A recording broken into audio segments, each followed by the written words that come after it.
This shows that he has been planning for the Triarchy to dominate the region for a long time. And now Aerys is in a panic over the Triarchy.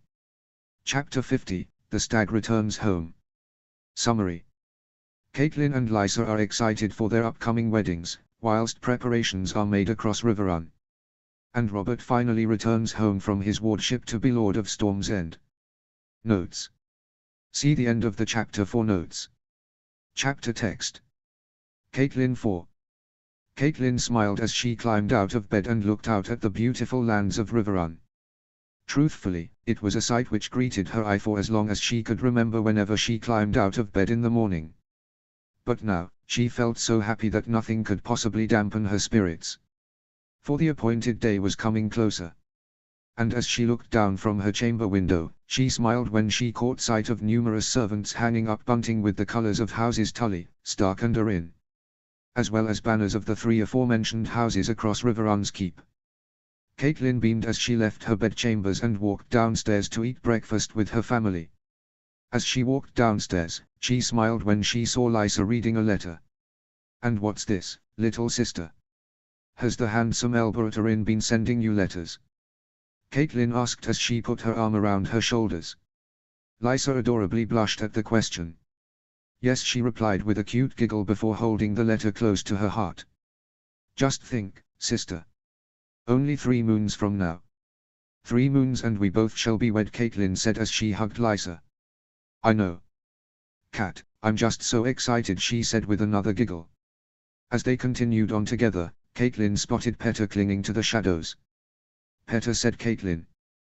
"Cat." "Lysa," he said with a beaming smile. Caitlin was annoyed at seeing him. For it was him whom had discovered the stories of Brandon and of Elbereth. And he had wasted no time in telling father. As much as he tried to convince father to put aside the betrothals to both young men, Caitlin was glad that father had done no such thing. The betrothals remained ironclad, with both houses Stark and Arryn. Caitlin was angered over Petter's insistence that Bran was not good enough for Caitlin. But whilst he would always say this to Caitlin, he would rarely tell Lysa the same thing about Elbereth Arryn. Why does he try and do this?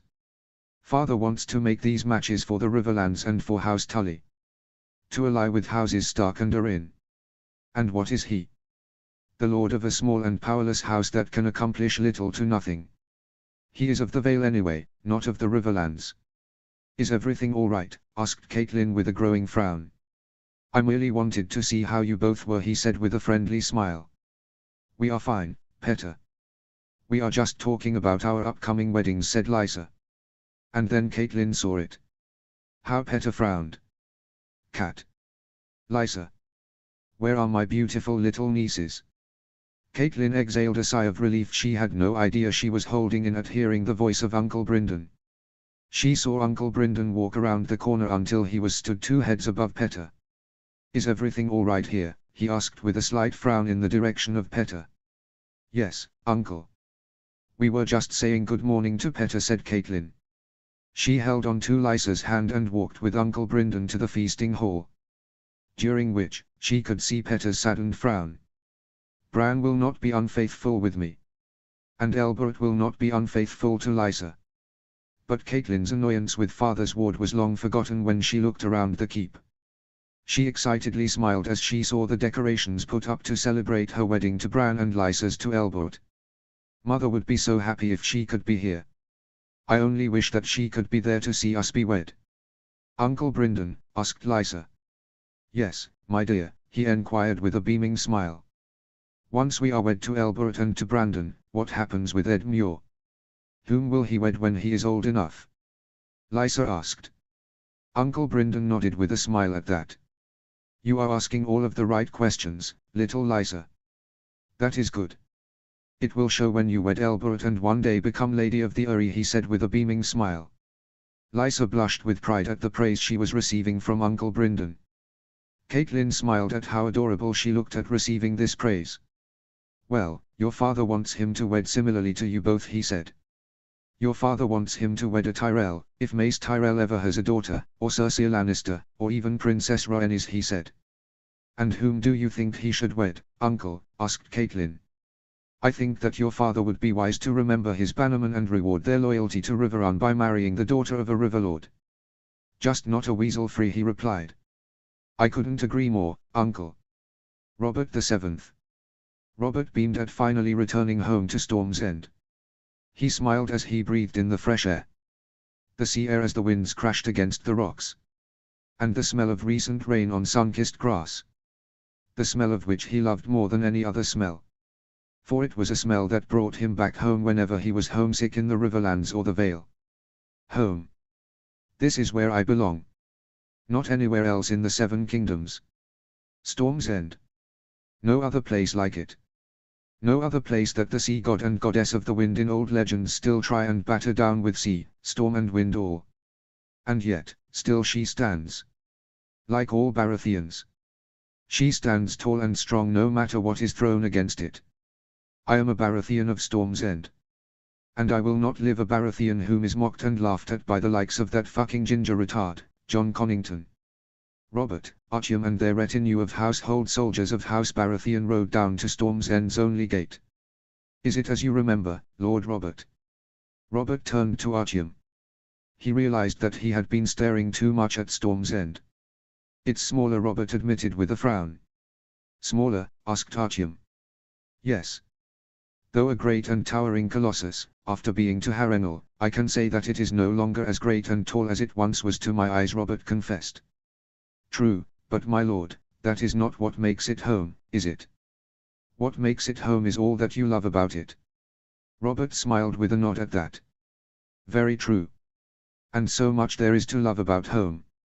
From the riding around the lands, to sparring in the courtyard, and climbing to the highest turret tops of the round hall. They continued their ride to the gates. Robert smiled as the gates opened for them. Lord Robert is back. Make way, he heard a shout from the streets. And there, Robert spotted a familiar face. Uncle Harbert. Great Uncle Harbert, the captain of House Baratheon's household guards turned around. Robert. Gods, you look like a true Baratheon now, he boomed proudly before walking up to him. Robert climbed down from his horse. Uncle Harbert laughed as he clasped his arms around Robert. By the warrior, you truly look like a Baratheon warrior. You have the look of your father and your great-grandfather, the laughing Storm himself, he said before patting him on the back. Robert's face flushed with the praise lavished on him by Uncle Harbert. Thank you, Uncle. And where is Stannis and Renly? He asked. Awaiting you at the round hall, he replied, still smiling broadly at Robert. Robert rode with Artyom and Uncle Harbert to the round hall. Robert was glad to ride with Uncle Harbert as the small folk greeted Robert's return home after less than 10 years in the Vale. For Uncle Harbert always entertained him as a boy about the tales of great Baratheon warriors. Robert's favorite was great-grandfather Lenal, the laughing Storm, whose defiance to the arrogance of the Targaryens humbled them. For even in defeat, he was victorious, Robert felt. In the few years that Lenal was king of the Stormlands, he was remembered for how he stood up to the Targaryens for their refusal to honor the marriage between his daughter and Duncan Targaryen. Robert smiled at the small folk whom greeted his arrival. And every time that he saw a pretty low-born girl, jutting her chest out, flaunting her charms or waving her hair around, he could see Lyanna's face and hear her voice. He frowned at the actions of these girls and women. How could I even think of spending any time with any such girls or women when I am betrothed to a fair and beautiful girl? One whom adores me after all the work I put in. I could never break that trust and what she feels for me. I could never do that to Lyanna. Robert beamed when he saw the main doors to the round hall. The only tower in Storm's End, the round hall towered above the entirety of the great fortress built by Doran God's-Grief when he was so challenged by the parents of his beloved Eleni, the sea god and the goddess of the wind. It now stood as a testament, Robert felt. A testament to Baratheon strength and fortitude. Robert smiled when he saw the familiar door face of Stannis. And stood by his feet was a small boy of 4. A small boy whom was beaming up at Robert as he rode towards them. His hair was as black as his own and as Stannis. There was no mistaking whom he was. Renly. Robert climbed down from his horse. Stannis, he boomed. Brother. Welcome home, said Stannis. Robert. Renly yelped before he ran towards Robert. Robert laughed as he knelt down and picked up Renly. "And how is my handsome little brother?" Robert boomed. "I'm not little," he insisted. "Oh. I'm sorry, young stag." Robert replied with a hearty chuckle before he put Renly down and faced Stannis. "Brother," he said before he embraced him. Like last time, Stannis stiffened rigidly at the hug, but this time he hugged back slightly. Notes. All in Riverrun are excited for Catelyn and Lysa's upcoming weddings. Well, all but one. But, no one cares about Littlefinger. And now Robert returns home to Storm's End and sees his brothers and his uncle. I decided to make Harbert a Baratheon and another father figure for Robert, one who reflected House Baratheon and the Stormlands for Robert and makes him proud to be a Baratheon and a Stormlander. Chapter 51, The Storm Kingdom. Summary. Lyanna learns and prepares for her future role. Notes. See the end of the chapter for notes. Chapter text. Lyanna 6. Lyanna exhaled with relief when she finally left the lesson with Maester Wallers. Gods, his voice is enough to make me want to fall asleep. She left his solar and walked to the training yard. She beamed when she saw Brandon sparring with Benny and Sir Roderick. And father was looking down on them training. She looked at the swords, shields and bows on display on the racks. And she wanted to take up one of them. Lyanna enjoyed wielding a sword and a shield. Neddy had always been happy to spar with her and shoot arrows with her. Brandon had let her do it with him. At first. But that changed when they grew up. And father was heaping his responsibilities on Brandon. As the future of House Stark. And the man whom would one day be Lord of Winterfell. Lyanna thought back to what Brandon had told her on the ride to Harrenhal. Since that speech he gave her, she had realized the time had come to stop being so stubborn. For every speech father and Maester Wallers were always so jaded and so gentle. But Brandon's speech was a sharp reminder, she felt.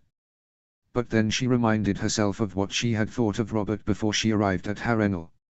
And then she reminded herself of what he was like in the days that they had met and they had courted. She was glad to have seen him at his worst when he cried from the cruel words of John Connington.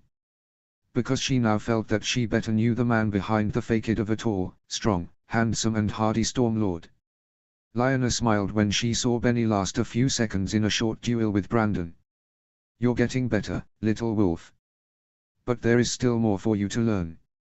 You have to be quicker, stronger, and smarter," Brandon said as Benny picked up his sword, after Brandon had parried it aside. "How?" asked Benny. "By fighting more opponents. Never fight the same opponent. Otherwise you will become too familiar with how they fight. Once you fight many opponents, you will realize the best way for you to fight. I fight with speed and strength. Ned fights with that also. But you also should fight with smarts. For fighting smarter, is one of the best ways a little man could defeat a great giant," Brandon said. Lyanna smiled at the lessons Brandon was giving Benny. And then she thought of Neddy. Neddy whom was still in the Eyrie, she thought. And was still happily wed to his beloved Ashura. Mother would be so happy to see Neddy so happy and wed with Ashura. Lyanna left the training yard and decided to walk to Winterfell's library. Inside, she looked around for books on the Seven Kingdoms. Until she came across books on particular kingdoms. She smiled when she found what she was looking for.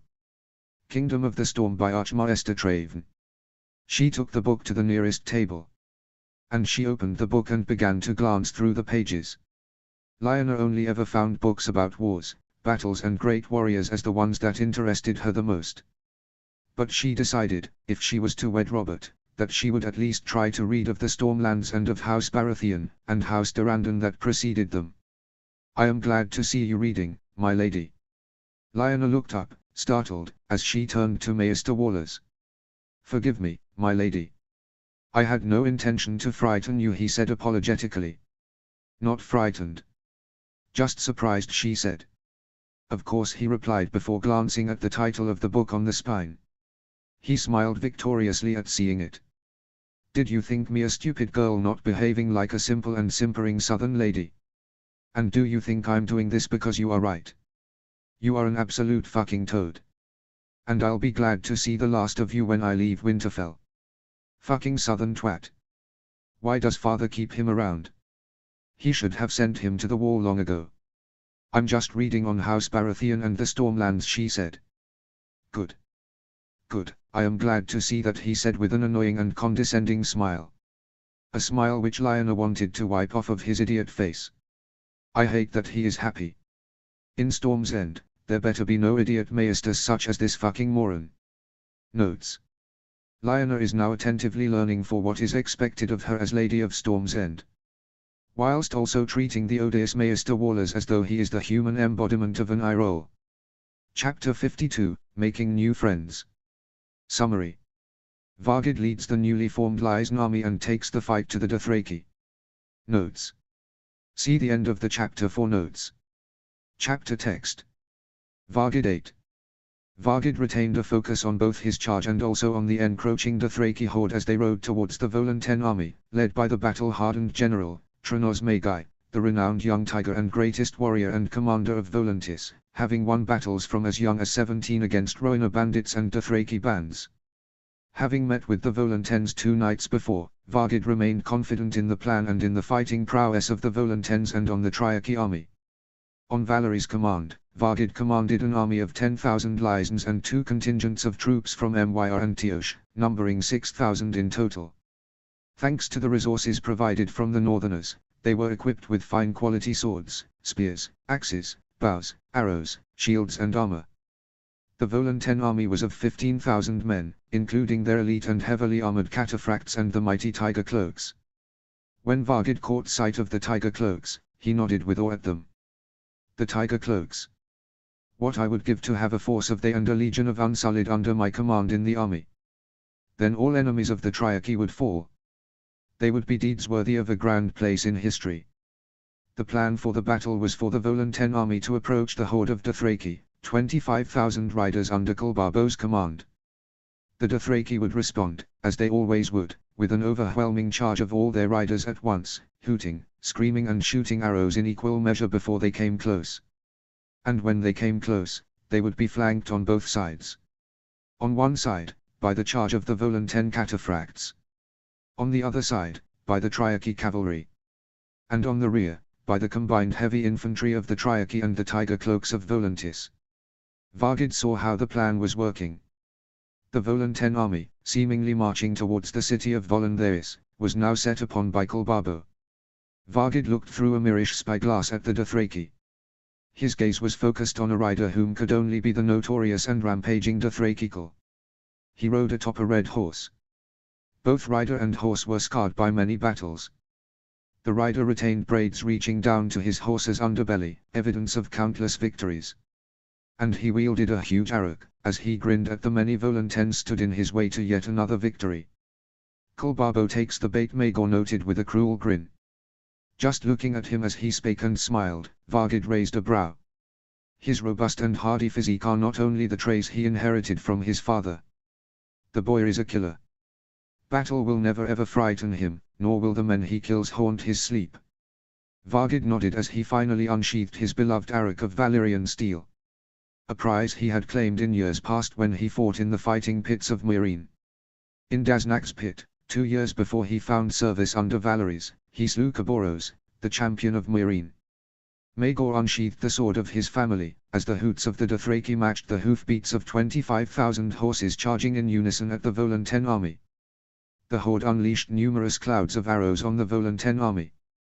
They held their shields up with superb discipline, protecting themselves from meant arrows at their charge. But the arrows soon ended when they came within a stone's throw of the Volantens.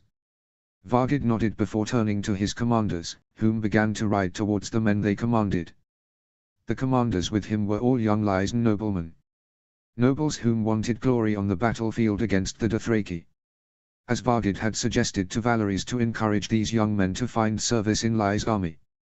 Though Vargid personally despised them for how weak and without discipline most of these young noblemen were. Battle will harden them and turn them from weak, spoiled milksops and into warriors. But first, they have to fight and kill Dothraki in the name of the Triarchy and our alliance with Volantis. And once victorious, Valeries gains yet another ally to ensure the strength and power of the Triarchy amongst the free cities. When the Blood Riders clashed with the spears and shields of Volantis, Vargid raised his arrow high for all to see. "Advance," he commanded. He led a slow advance of the cavalry towards the flank. Before he noticed their infantry march towards the rear of the Dothraki horde, under the command of Verithis Heen, a Lysan nobleman whom had served a sellsword for 10 years and was one of the few competent and trustworthy Lysan nobles, Vargid thought. The archers and spears of Volantis were pushing the Dothraki back well enough, Vargid thought with a nod of approval. "Now," impatiently asked Maegor. Vargas rolled his eyes at the bloodlust of his charge. "Your father let himself be killed by Barristan Selmy because he arrogantly thought that his mediocre skill and inhuman strength were enough to win. Do not fall into the throngs of arrogance as he did. Not unless you want to live to be Valerie's puppet king of Westeros. Even when king, you will always remain his lickspittle." Vargid needed to wait for what he felt was the right moment. He needed the Dothraki to be fully committed to battle. And with no opportunity to escape. He needed a total and undeniable victory and with no Dothraki escaping the inevitable slaughter. For that alone would solidify Valerie's rule over the Triarchy. He glared down at the Dothraki. He spotted Kulbabo once more. He cut down numerous Volanten horsemen and slew a few spearmen before he shouted orders to his horde. Just as the ones in the rear were firing arrows, the horde renowned its efforts, chafing once again. Now Vargid replied. He drew his war horn, a symbol of the office of Gonfalonia of Lies, just as the magisterial cap was a symbol of office of the first Magister of Lies. He blew hard on it before he rode out front of the cavalry. Maegor rode at his side, a bloodthirsty grin split wide across his face. The surprised Dothraki turned to face them as they rode towards their flank. Vargid cut down 4 Dothraki blood riders. He noticed Maegor ruthlessly sliced a blood rider in half with a single swing of black fur before he eviscerated another. His guts fell on the back of his horse before landing on the blooded soils and sands before joined by the corpse in which the guts once lived inside. Vargid felt a shiver when he witnessed Maegor be cut by a Dothraki arrow and a spear, wounding him both times. But neither wound seemed to inflict any pain on him. The son of Maelys the monstrous only laughed as Vargid beheaded the spear wielder to protect his charge. And then Maegor leapt off of his horse and onto the Dothraki man whom cut at him. He tackled him off of his horse and grabbed him by his neck and twisted it with brute force. The blood rider's head was completely twisted around until his terrified and pained face was perfectly in line with his spine and his ass. Vargid pressed on, cutting down numerous more Dothraki. He smiled when he saw the mighty cataphracts of Volantis, the flower of Volanten nobility, smash into the opposite Dothraki flank. And then he turned to see the approach of the Triarchy's infantry and the great tiger cloaks of Volantis. "We've done it. We've won here." Then Vargid spotted him. Kulbabo. He had cut down 3 Volanten soldiers with a single swing of his huge arrow. "Kulvesvan." Vargid mockingly roared at the top of his voice. The Kul turned to see him, with a frightening glare on his face, adorned with the blood of his enemies. Baba rode towards him, swinging his arrow with fury. Vargid held up his own arrow, ready to face him. But then, a spear flew through the air. It hit the Kul's horse in the neck. The horse neighed terribly before it collapsed and died. Vargid saw Maegor run towards the Kul, wielding his family's sword. Kulbaba roared as he swung his arrow at Maegor. Maegor laughed as he blocked the swing with black fear and proceeded to stab him in the chest with a dagger. Kulbabo shouted as he attacked with a renewed fury. He swung furiously at Maegor. Only for Maegor to parry the next time that the arrow and sword met midair. And as he parried the blow, he responded with an eviscerating slice at his chest. Maegor proceeded to behead him as the Dothraki Kul tried to weakly grab at his arm. That boy is no less bloodthirsty than his father. It is no wonder Valeries made him his tool. Notes. As you might guess, the act of helping Volantis was not out of the kindness of Valeries' heart. He now has them as an ally. Chapter 53, From Bad to Worse. Summary. The small council receives news from the Triarchy. Elia returns to King's Landing. And Ned and Ashura have their own news. Notes. See the end of the chapter for notes. Chapter text. Lucerys v. Lucerys entered the small council. As he walked to his seat, he stood behind it with ambivalence and reluctance. He had spent the last few moons back home in Driftmark, sending documents to various houses in the Riverlands and the Crown Lands, ensuring that various houses knew that House Greyjoy acted with the king's approval to build their trading posts. Returning to the Red Keep was a burden, he felt. For he had enjoyed those moons back home. But now he was in the Red Keep, he was reminded of why he preferred to work in the Red Keep as much as possible as opposed to sailing home for only the week's end or for a few days. For he saw little point in such triviality. He felt that if he had sailed home for just a few days, he would elated and overjoyed to be back home and with his sons. Only to return to the capital shortly afterwards and feel angry at returning when he had just returned home. But as he returned, he felt a worry. He remembered the king's state of mind the last time he had attended a session of the small council, where he had advised the king against thinking that Rickard Stark and the North were traitors. That was only 3 moons ago. The gods only know what the king thinks now in my absence. I pray that Lord Commander Hightower and Prince Roriger have advised him against doing anything unwise. For the realm cannot have another conflict. Not whilst the Triarchy has been restored. Lord Valerian. Lucerys turned to see Lord Commander Hightower. Lord Commander, he replied with a nod. Welcome back, my lord. Thank you, Lord Commander. I only wish it were in better circumstances than this, he replied. Better circumstances, my lord, asked the White Bull. The restoration of the Triarchy, Lucerys explained. He frowned at that. Indeed. His Grace has been most uncomfortable with the threat they pose across the narrow sea, he replied. And at that, the rest of the small council entered. Lucerys nodded when he was greeted by Staunton, Merryweather, Varys, Pycelle and Chelstead. And then he saw the Crown Prince arrive, followed soon after by the king, escorted by Sir Arthur and Sir Barristan. Lucerys grimaced when he witnessed how the king glared at the Crown Prince. When the king sat down, all others sat down. But as Lucerys took his seat, he saw how the king kept his frightening gaze focused on his eldest son. Until he turned to Lucerys. At which point, his glare turned to a softened expression. Lucerys. You've been away from your king and your duty for too long. We have had need of your counsel here in the small council these past few moons, said Aerys. I regret to have been so far from my duties, my king. But I am returned now. Freshly returned from my dealings with your subjects of the Iron Islands, he replied. He nodded at that. And how goes said dealings? Do the Greyjoys go back on their word, or do they remain committed to the path set out before them by their king? The latter, my king. I have heard from my spies in the Riverlands and across the Crown Lands, all telling how the Ironborn trade posts have provided valuable resources from across Essos and have in turn provided coin and resources for the Iron Islands. Aerys hummed as he pursed his lips. Then he turned to Varys. Spider, is there news from Lies? Of the enemy of the Iron Throne that would turn mine own subjects against their king, asked Aerys. At his question, Varys nodded. There is news, my king, replied the Master of Whispers. Lucerys felt an unpleasant shiver as all turned to face him. Including the king. Whom looked as though he wished nothing more than to burn all before him. Ever since Varys brought reports to the king of Valerys Daltala and the re-establishment of the Triarchy, Lucerys was glad that the king's attention was turned from the supposed enemies of his dreams to an cruel enemy across the narrow sea. But now Lucerys feared that the king would act rashly if he pursued the idea that Valerys had allies in West Eos. There is news, my king. Valerys Goodson, a renowned Volan sellsword captain called Vargid Mariner, has led the armies of Lies to victory against a Dothraki horde in Volantis, he explained. To what end would they do this? Why would the Triarchy help Volantis? They weren't allies in centuries past, said Carlton. But to Lucerys, it was clear as to why.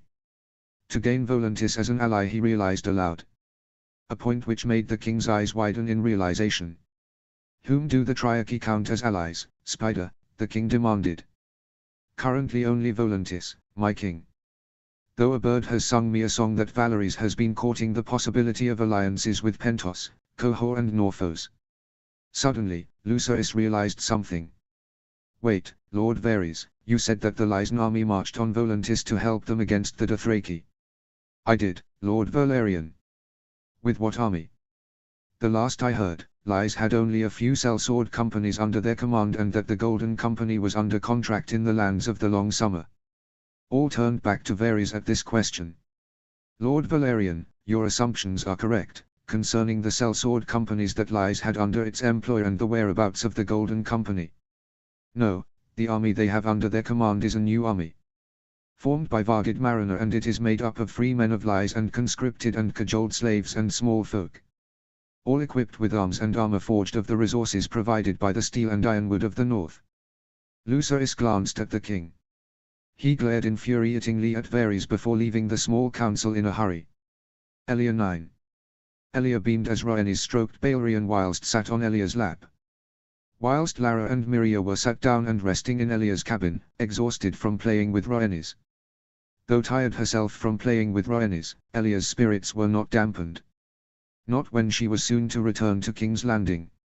And to see Rolla, Arthur, Barristan, Aegon and Visenya. But her annoyance directed at Rhaegar remained. After how he treated her in Dragonstone. How he was not there for her when she gave birth. And how he thought only of his beloved prophecies and not of she, their children and their family. She heard a knock on the door. Yes, she asked wearily as Rhaenys began to slowly drift to sleep in Elia's arms. Elia beamed as Rhaenys rested her tiny head on her elbow. She looked back up when she did not hear the entirety of the message clearly enough due to Rhaenys falling asleep. Say again, please. Elia. We are just docking at the quay now, said Uncle Lewin. Thank you, she said with a smile. Elia gently let Rhaenys rest on her seat whilst Elia stood up and gently shook Lara and then Miria. What? What's going on? Miria asked wearily. We have arrived, Elia whispered before pointing at Rhaenys. They waited until the ship was docked and then Lara gently woke up Rhaenys whilst holding Balerion. Rhaenys ran to Elia's side with a giggle and held her hand as she walked outside onto the main deck. Just as sailors made way for Elia and her entourage, Elia led them to the gangplank and onto the quay. She smiled as she looked at the wheelhouse awaiting for them. Elia climbed inside with Rhaenys, Lara and Miria.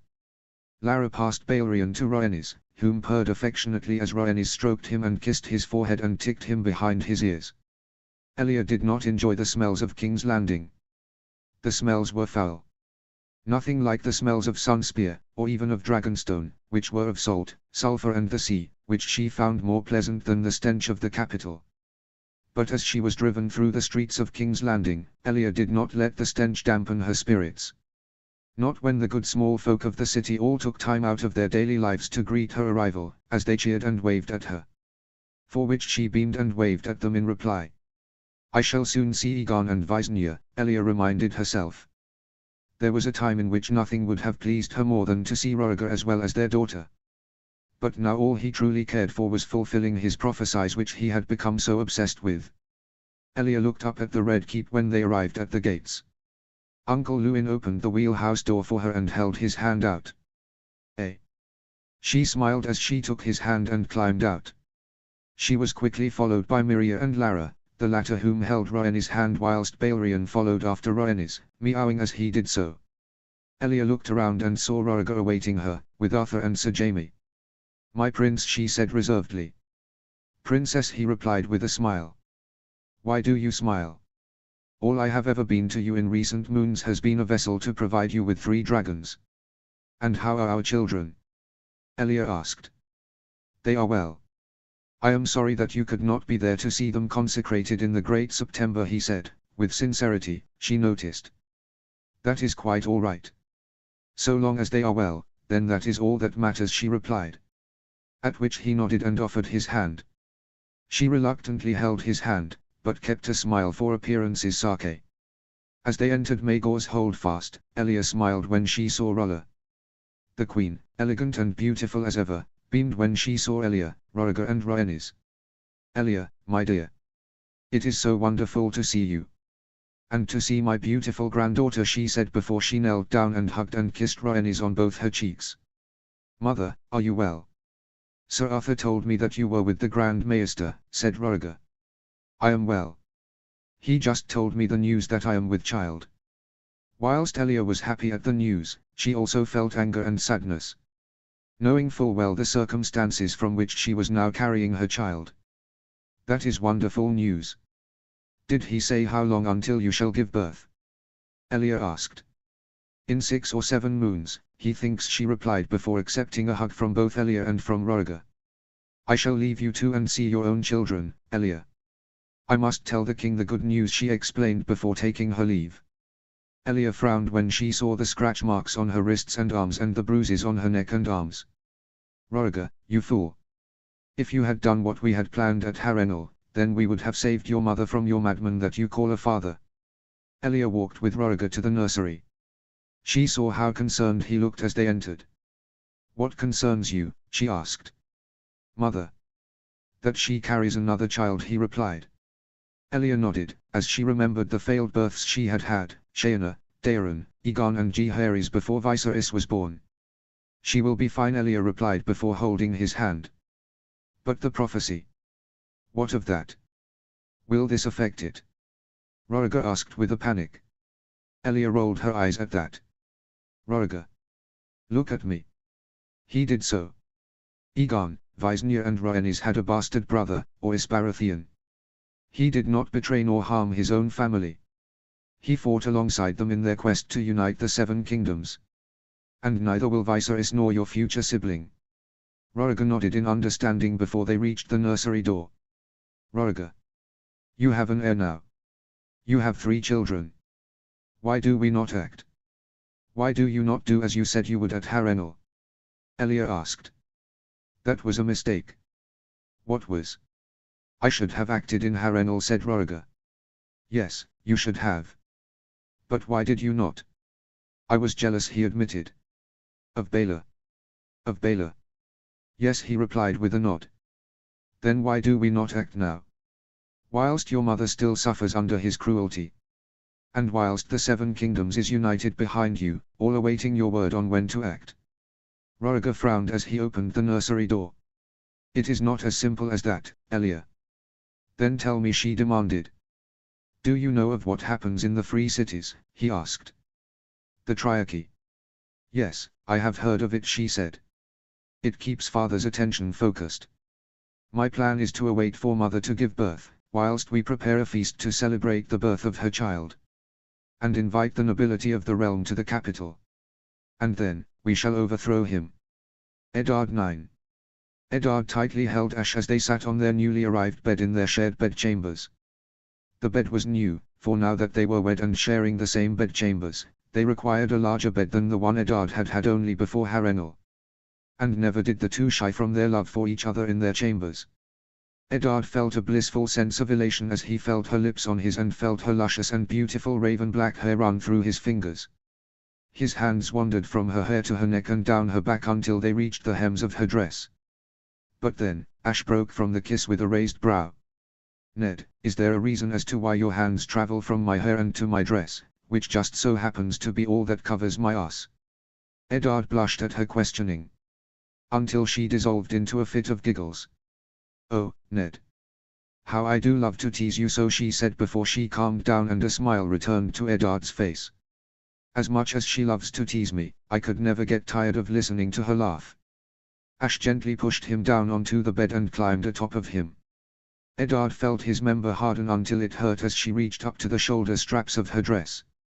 The dress began to fall down to her waist. When it stopped, and Eddard saw how she wore no underclothes, Ash pressed her hands on his and she attacked his face with more kisses. Kisses which Eddard eagerly replied whilst his hands began to knead her large and voluptuous breasts. Until she suddenly broke from the kiss. Ash? Eddard asked with worry. His worry increased when he saw a pained look on her face. Something is wrong, she replied fearfully. Eddard stood up and helped her adorn her dress once again before he walked swiftly with her to Maester Coleman's solar. What could this be? I pray that she is not unwell. I cannot lose her. Gods, I love her so much, I cannot lose her. They arrived at Maester Coleman's solar, where they saw him writing a letter. He looked up at them. My lord. My lady. Is all well? He asked. No, Maester. My lady is unwell, said Eddard with worry. Ash sat down next to his desk and Maester Coleman sat beside her. He examined Ash's face and hummed before picking up a book from his bookshelf. Have you felt unwell for long, my lady? I was a little sick this morning and the morning before that, she admitted. He looked up at that with a raised brow. Then he read a page in his book before turning back to her. What did you eat last night that may have caused your sickness, my lady? Eddard remembered dinner the night before. She had eaten a variety of things, from roasted lamb, veal and crusted capon, but she did not drink any wine. A fair amount. I know not why, but I felt hungry all of a sudden, she admitted. He nodded and flicked a page before he turned back to her. And today, when you have had to answer nature's call, was there anything noticeably different? Eddard bemusedly looked at him before Ash replied. Just pissed a lot more than usual. Why, Maester? He put the book down. There is a chance that you may be with child, my lady. What? Truly? Eddard gulped at the news, not quite believing what he had just heard. Ash stared in awe at the Maester of the Uri at what he just said. How can we know for sure, Maester? Asked Eddard. A test, my lord. My lady, I must ask that you lift your dress up. Why? She asked with a raised brow. To examine your womb. If it has changed in color, due to an increased blood flow, then it is certain that you are indeed with child. Eddard held Ash's hand and kissed it before kissing her forehead. It's all right. I'm right here with you, he whispered. She smiled gratefully before he gently lifted her dress up. Eddard did not like watching as he examined her womb. He held his breath seeing him down there. But was grateful when he stood up quickly after a swift examination. Well, that is certain, he said. Then I am with child, asked Ash as she and Eddard hugged. You are, my lady. I should think in 7 or 8 moons, you will give birth, he explained. Chapter 54, An Invitation. Summary. The weddings are going ahead for both Brandon and for Lyanna. Notes. See the end of the chapter for notes. Chapter text. Lyanna 7. Sat in father's solar, Brandon, Lyanna and Benny awaited for father to tell them of what was happening. The three had been riding around the Wolf's Wood until Sir Roderick found them and bid them return to Winterfell with him on father's insistence that they come at once. Lyanna was afraid something had happened to Neddy. Father stood in front of them with 2 opened letters held in his hand. Maester Wallers left the solar, making Lyanna smile that he was no longer in there, annoying her with his presence. Ever since she had begun to read on House Baratheon and the Stormlands, Lyanna was growing increasingly annoyed by his smarmy and arrogant attitude. Lyanna looked at the sigils on the broken seals of the 2 letters. One was of a soaring falcon, House Arryn. And the other was of a charging stag, House Baratheon. Lyanna smiled at seeing both of them. Thinking of Neddy and Robert when she saw them both. What news is there, father? Asked Brandon. Father held up the first letter. The one from the Uri. This just came from Jon Arryn, said father. What does it say, father? Asked Lyanna with interest. Father smiled as he unfurled the letter. Just as Maester Wallers re-entered the solar. Couldn't you just stay in your solar, you arrogant southern flower? He says that I am soon to be a grandfather, father replied before passing the letter to Brandon. Truly. Neddy is going to be a father. Oh, that is wonderful news. Oh, I cannot wait to see him, Ashura and their child. That's wonderful, father. Does that mean Ned and Ashura come home to Winterfell? Asked Brandon after reading the letter with Lyanna and Benny. It does. I shall write to them for Ned and Ashura to come to Winterfell. And I might finally meet my goddaughter and my grandchild, said father. Lyanna smirked when she saw the arrogant smirk of Maester Wallers vanish at the mention of Ashura. You will just have to get used to Neddy being wed to Ashura, you prick. He loves her dearly. And he will never divorce her just to satisfy your dislike of Dorne and the Dornish peoples. What other news, father? Lyanna asked. Father held up the second letter. This is from your betrothed, Lyanna, he replied with a smile. Lyanna smiled at that. What does he say? Lyanna asked. He says that he has returned to Storm's End and shall soon travel to Riverrun to meet with us and the Arryns. Hoster has agreed to host another wedding at Riverrun, between you and Robert, once Brandon is wed to Catelyn Tully and Elbereth Arryn and Lysa Tully are wed. Can Neddy and Ashura not come for the wedding? Lionel asked. Father shook his head sadly. Unfortunately not, as much as I hate to say it. For by the time that they are come, it will be late on in Ashura's gestation. And traveling anywhere for any women heavy with child is very ill-advised, said father. Lionel was annoyed that Neddy couldn't be there for when she was wed to his best friend, for another of his best friends being wed, and for when Brandon was wed. Can Ned not come anyway, father, whilst Ashura stay in Winterfell, father? Benjen suggested. He could. But I would leave that to him. However, if what you say is true of how much he adores her, then I think he would never leave her side, father replied. That is true, Lionel thought, from all of what Neddy talked of her, in person and in letters, and how he just looked like the happiest man in the world just from saying her name. Lionel smiled when father handed her the letter from Robert. Ah, is someone excited for their wedding day? Brandon asked with a teasing grin. Lionel remembered how he grinned the same way when he saw Neddy fall in love with Ashura. And Lionel frowned as she turned to face him. Shut up, Brandon, she snapped. What, dear sister? Would you not let me share my excitement for you to be wed? He asked with an innocent smile. Lionel shook her head in frustration at Brandon's antics. But she turned when she heard father mutter in confusion. She saw father reading a letter just passed to him by Maester Wallers. What is wrong, father? Asked Brandon. This is from King's Landing. The king invites both Brandon and I to the Red Keep, he explained. Lionel shivered. She remembered seeing the king at Harrenhal. She remembered how he looked older than Maester Wallers and father combined. How his fingernails looked longer than quills. How both his teeth and nails were as yellow as brass. And how his beard and hair reached down to his waist. She also remembered the Crown Prince. A more handsome man, she had never seen. But she didn't like the songs he sang on his harp. She saw how many wept around the Hall of 100 Hearths. But she cared not for such songs as the ones he sung. She enjoyed songs of wars and battles. Does it say why, father? Asked Brandon. No. Only asking that we come at once, he replied before he put the letter down on his desk. Will this delay the weddings? Asked Benny. No. Lionel will come with us and stay in Riverrun. Benjen, you will stay in Winterfell. There must always be a Stark in Winterfell. And once we reach Riverrun, Lionel will stay there whilst Brandon and I continue on for the capital, father explained. Ashura ate. Ashura hugged Ned closely as they lay in bed together.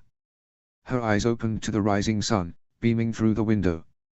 She turned her gaze to Ned, still asleep and wrapped in her arms. Ashura smiled before she kissed him on the lips. Ned, wake up, she whispered seductively. Ned blinked several times as he started to wake up. Ashura gazed lovingly at him before kissing him again, holding the kiss as she stroked his face. She loved seeing Ned's beautiful smile as he held her closely to him, and she could feel her breasts squish against his hardened chest and abdominal muscles. Good morning, my love, he said before kissing her. Good morning. Did you sleep well? She asked before she could feel his hardening member. Gods, as big as that first night we shared in Harrenhal, she thought with a wicked grin, and kissing him hard and reaching down and gripping his member. She enjoyed listening to him gasp as her hand wrapped around it, hard and thick. I did sleep well. Dreaming of you and I, he replied before he leant down and began to kiss her nipples and lick her breast. Gods, you truly have an insatiable hunger for my body, don't you? He answered her question by continuing with one breast before moving on to the other. Ashura could feel her nipples harden with every lick and kiss on her breasts whilst she continued to rub up and down Ned's member. Your breasts have grown bigger since we first learned of the news, Ned said with a beaming smile. Yes. Does that not make you hungrier for me, Ned? She asked with a teasing smile. You are just perfection, Ash. I cannot get enough of you, he said before he pressed his member against her clit, making Ashura pant and dampen even more. Ashura moaned loudly as Ned entered her, as wet as though she had just been bathing. She pulled him close to her and captured his lips as he thrusted inside of her. Ashura had to break the kiss after the first few thrusts inside of her. Oh, Ned. Oh, gods. Oh, Ned, she moaned with every thrust he made. Ned reached down and fondled her breasts and continued to lick, kiss and suck them whilst he continued to thrust inside her and moved his hands around her body, exploring every inch carefully. Ashura dug her nails into Ned's back as he continued to feast on her breasts and thrust inside her, reaching all of the way into her womb with each thrust until she felt a climax fast approaching. Ashura moaned loudly and panted as she climaxed and felt Ned wetted from her seed splattered over his member and his lower body. And yet, in spite of her climax, still he continued to thrust inside her. Gods, I am glad he is a fast learner ever since Harrenhal. He has far more stamina than I ever had in the water gardens. Ashura moaned as Ned turned from her breasts and to her neck. Oh, yes, my sweet Ned. Oh, gods, I want you. Oh, I love you so much, she moaned as her nails dug across Ned's back. She kissed Ned's face as he kissed all across Ashura's neck before he kissed her gently on her soft and sensual lips. It always surprised Ashura with how soft and gentle her kisses were with Ned in comparison to how hard he thrusted inside of her and how hard his hips would smack against her ass. Ashura felt another climax coming as she held on to Ned and kissed him. Ash. Ash. Ned said as his thrusts began to increase in speed. Ashura felt her seed mix with Ned's as he kissed her and ran his hands all over her body, fondling every inch gently. Ned was about to pull himself out of her. Until Ashura held on to him. No, Ned. Just stay. I love feeling you inside of me, she whispered sultrily before gently kissing him all over his face. Ashura beamed as she kissed his face and lovingly held on to him. Ned was sweetly saying I love you, Ash every few moments as they lay together, wrapped in bliss. I could stay like this forever. Just to be here with Ned. Until their shared elation was ruined by a knocking on the door. Ashura glared at the door and whomever was behind it for daring to ruin this moment that they shared. My lord. My lady. It is breakfast, said the one behind the door. We are coming, Ned said reluctantly. Ned finally pulled out of her. Ashura felt his seed drain down her leg as she stood up and Ned helped her put her dress on, taking the chance to kiss her neck and her face and whisper sweet nothings in her ear, making her shiver and blush with every kiss. Soon after breakfast, Ashura retired to their chambers whilst Ned went to the training yard to spar with Elberatarin and Kyle Royce. Sat down in their bedchambers, Ashura thought of travelling to Winterfell to meet Rickard Stark, the so-called Southern Wolf, and of she and Ned being Lord and Lady of Moat Cailin. Still overexcited with the news, Ashura walked to Ned's desk. She thought of all the people she wanted to send letters to tell of her gestation and that she and Ned would leave soon for Winterfell. Ashura reached down to her belly and patted it gently once. My sweet child. Your father and I will love you and raise you well in Moat Cailin. And never will either of us treat you with the disdain my own father treated me with. You will always be loved and cared for. Ashura counted the names of those by hand. Aaron. Arthur. Illyria. Father. Elia. Lara. And Miria. 7 letters. Gods, she thought before she found more than 10 parchments in Ned's desk. She picked a quill and 2 filled ink pots and put them to one side as she thought of writing the first letter to father. But in doing so, she thought of her time as a ward in Sunspear and the Water Gardens. And then of Ned's own time as a ward here in the Eyrie. Though Ned told her that he enjoyed being a ward in the Eyrie and learning under Jon Arryn, Ashura did not share the same feelings. She wanted nothing more than to throttle the cruel bitches whom did taunt and belittle her sweet and gentle Ned. Notes. The Starks are leaving Winterfell for the south. Only for Rickard and Brandon to be invited to the capital. Chapter 55, Treason and Plot. Summary. The triumphant Lysen army returns, with Vargid and Maegor at their head. Whilst Rickard and Brandon arrive in King's Landing. Notes. See the end of the chapter for notes. Chapter text. Vargid 9. Riding at the head of the victorious Lysen army, Vargid glanced around at the thousands of Lysen small folk and nobility cheering for the returning army. It is right that they cheer. Voluntheus was the first great victory of the Triarchy. And Valeries wants these victories to increase tenfold. One with sharp swords as well as victories won with sweet words. Vargid was glad to fight on the battlefield once again. Not only that, but he was proud of the enemy he fought. Kulbabo had achieved a series of victories for the last 5 years since he took the place of Kulfuro. And he never once cut his braid since becoming Kul. until the black Firboy cut off both head and braid in a single blow with his sword. Vargid was proud of the glory he had earned. I will forever be remembered as the man whom defeated Kolbabo. And it is with my victory that Valeries will expand the influence and power of the Triarchy. Valeries is nothing if not productive and enterprising when opportunity is in the air. On the ride to the Daltalamance, Vargid looked around at the cheering crowds of Lysans of Lowborn and Highborn. And the marching soldiers and riding cavalry all cheered with them and waved or smiled to the populace. The proud people of Lys have never once had a standing army. But now that they do, an army that has defeated a massive horde of Dothraki, they will never fear the Dothraki again, and the Highborn will never pay exorbitant amounts of gold to the next rampaging Dothraki horde. Vargid looked to his right to see Valeries' secret weapon, and the man whom Vargid suspected he would use to declare on Westeros once the Triarchy was powerful enough. Though the boy had not seen it yet, Vargid was certain that the boy was just a lickspittle and a cause for the Triarchy to invade and plant a puppet on the Iron Throne. Maegor Blackfyr. Now Maegor the Mauler. A fearsome name, though not as foul as the one that your father carries. Why does your master want my name hidden? Maegor demanded. He's your master too, even if you are too stupid to see it. But Vargid heard his tone of voice, and how he spoke with a battle-hardened warrior's authority. Once the Targaryens learn you are alive, they will do all that they can to kill you. For now, Valeries intends for you to learn. Learn how to fight and command battles. And how to rule and be king one day, Vargid explained. He grumbled in reply. I am no nursemaid. Do not mistake me for one, not. You may have slain Kolbabo, but you are nothing like any of your ancestors. You have only fought one battle, but that does not make you equal to the great Targaryen and Blackfyr warriors of the past whom are your ancestors. It will be many battles before you can command men to fight and die. Just because you can kill swiftly does not make you a warrior and a leader of men. I fear that Valeries' lessons on you are lost, as would mine be. They arrived at the manse. Vargid climbed down from his horse when he saw Valeries and Delaera, whose belly was now swollen with their child. My child. If it is a son, he better grow to be a fearsome warrior.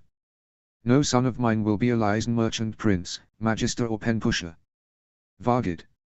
Maegor. Welcome back to Lys, said Valeries before shaking the hands of both of them. Vargid placed a light kiss on Delaera's forehead before he walked inside with Valeries.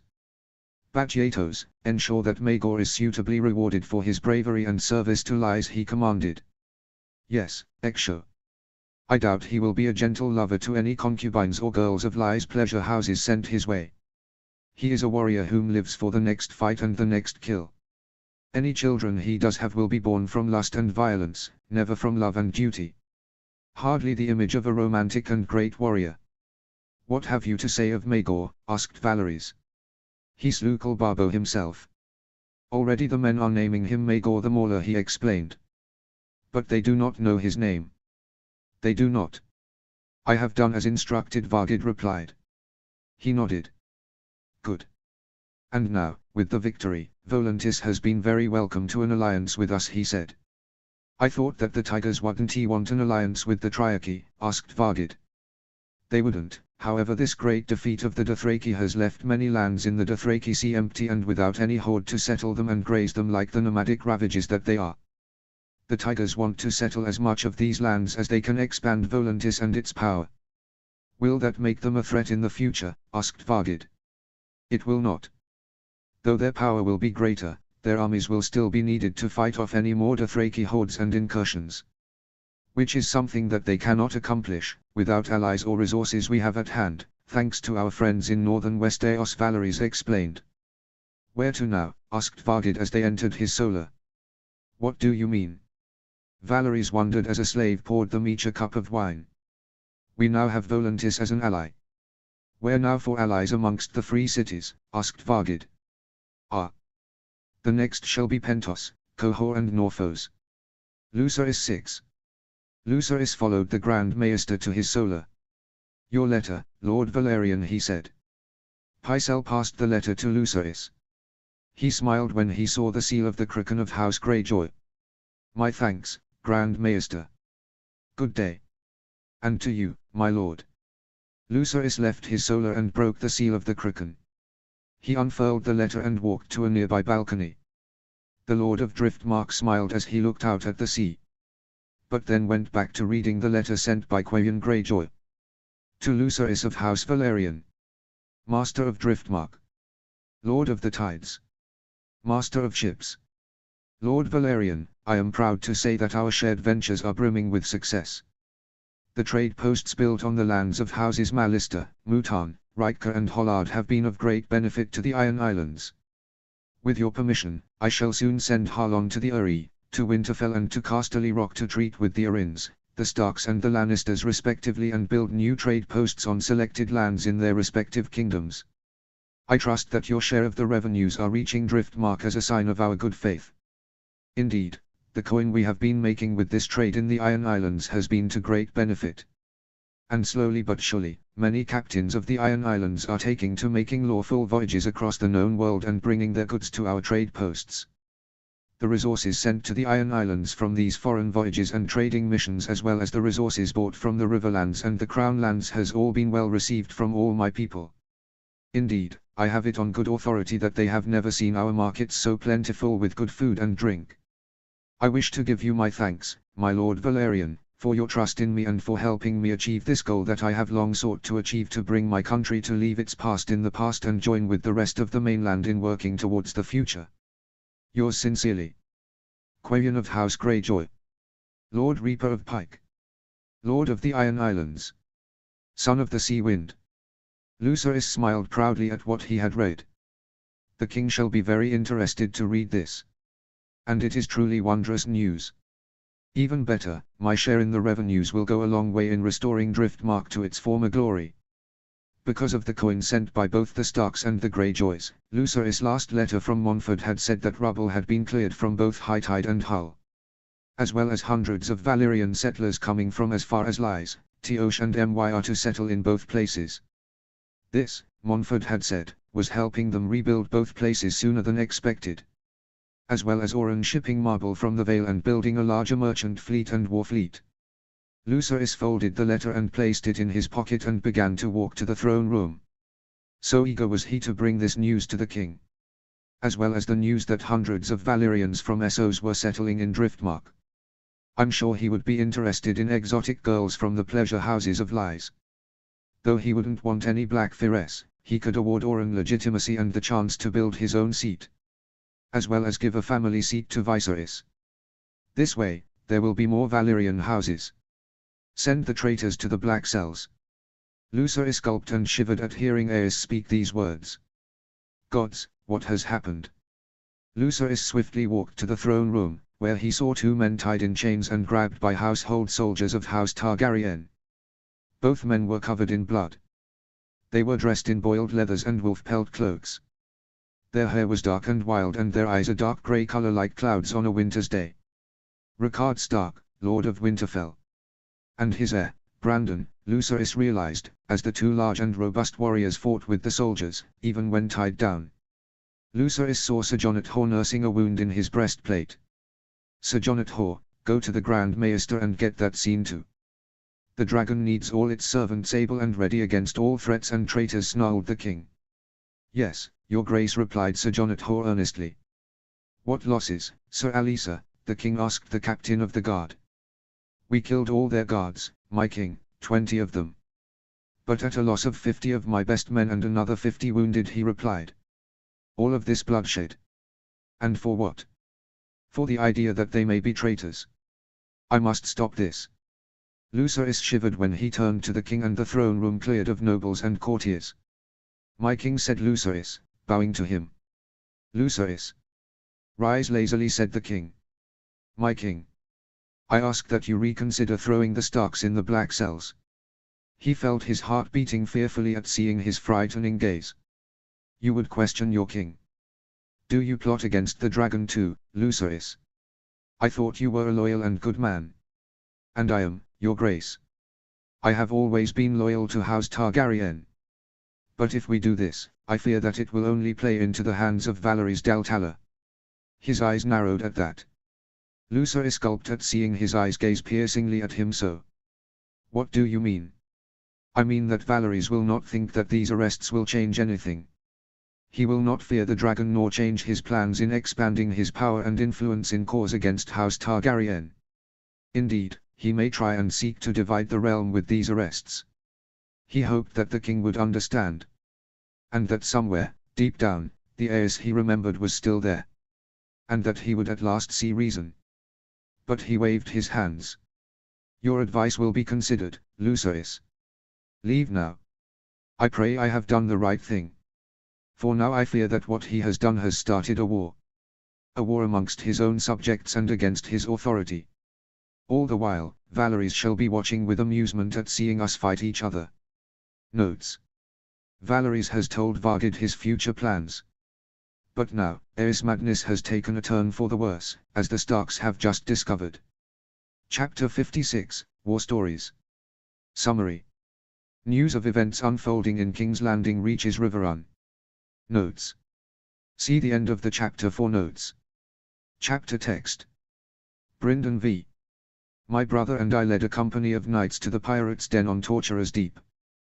We were joined by a small company of knights of White Harbour and a company of infantry of Winterfell.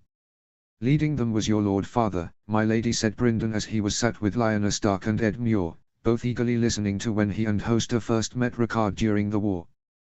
What was the fighting like there, Sir Brynden? Asked the Stark girl with eager interest.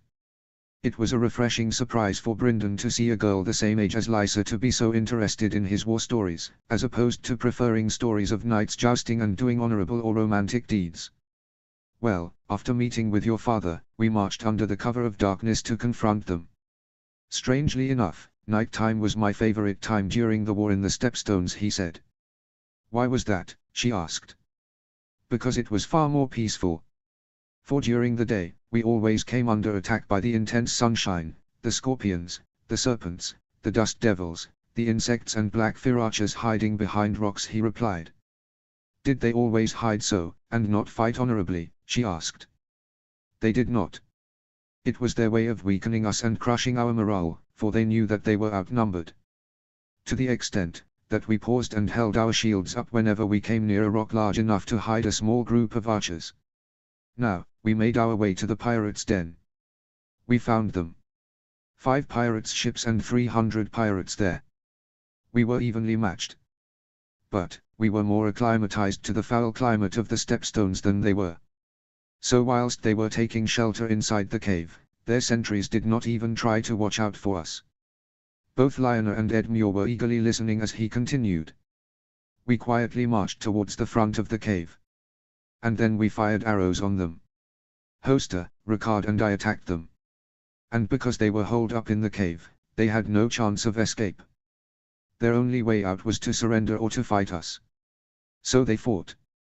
I can remember seeing your father, my lady, cutting down 2 huge pirates with his great sword ice, and then behead 2 pirate captains with a single swing of it, he recounted. How many such battles did you fight in the Stepstones, Sir Brynden? Asked Lyanna Stark. Oh, 30, he replied earnestly. Her eyes opened wide at hearing that. Each battle was different. Whether it was against the crews of a few pirate ships, a sellsword company or the entire Blackfear army, he explained. Many battles I fought. And many men I slew in them. Brynden hoped that he wouldn't need to tell more stories. He had already told 3 stories to entertain their Stark guest until the return of her father and brother from the capital. Brynden felt his guts churning at the thought of them in the capital. He didn't like the sound of it. Especially when he had seen Aes in the flesh at King's Landing. He had seen a man driven mad from the captivity and humiliation he had endured in Duskendale. And he brought such miseries down on all he suspected as traitors. I pray that Roriger keeps his word and removes his father soon. The longer he reigns, the more danger the realm shall suffer. Sir Brynden. Brynden turned to see Maester Vimen. Sir Brynden. Your lord brother summons you to his solar, he said. Thank you, Maester, he said before standing up. Brynden smiled as he faced both the Stark girl and his nephew. Truthfully, he was glad that he need not tell them further stories of war. At least for now. Brynden turned to Ed Muir. Ed Muir, why don't you be a good lad and show our guest around Riverrun? Brynden said politely. Edmure did as he was bid and left the great hall with Lady Lyanna. Brindon walked with Maester Viman to Hostess Solar. "Where are my nieces?" he asked. "The Lady Caitlin and Lady Lysa are with Septa Godife, Sir Brindon. Currently learning about stewardship when they are wed," he explained. "Good. If there is one thing I learnt of the Stark and Arryn boys, it is that they were more interested in fighting and courting ladies. They will need to pay attention to the counsel provided by my nieces if they want their families to grow strong." Brindon arrived in Hostess Solar. But when he saw him, he was bemused. Hoster was looking up at him from a letter. And he looked not only confused, but fearful. "What's happened, brother?" Brindon was worried. More so than he had ever been before. He had never seen Hoster look so confused and at a loss for words in his life. "Ricard and Brandon have both been arrested by Aes the Mad. On charges of high treason." "What in the seven hells?" "All Ricard has sought to do is to change the North for the better and to integrate it with the rest of the realm. He has done brilliantly in that regard by building the Kalin Canal." "How did you come upon this news?" asked Brindon as he sat down. "A spy of mine in the Red Keep. He said that as the Starks arrived on the outskirts of the capital, they were set on by a force of the City Watch. They were outnumbered 10 to 1. And they were overwhelmed. Though they inflicted many casualties on the City Watch, both Ricard and Brandon were arrested." "But what treasons does Aes think they have committed?" Brindon asked incredulously. "I have heard it said that he has grown fearful of the Triarchy.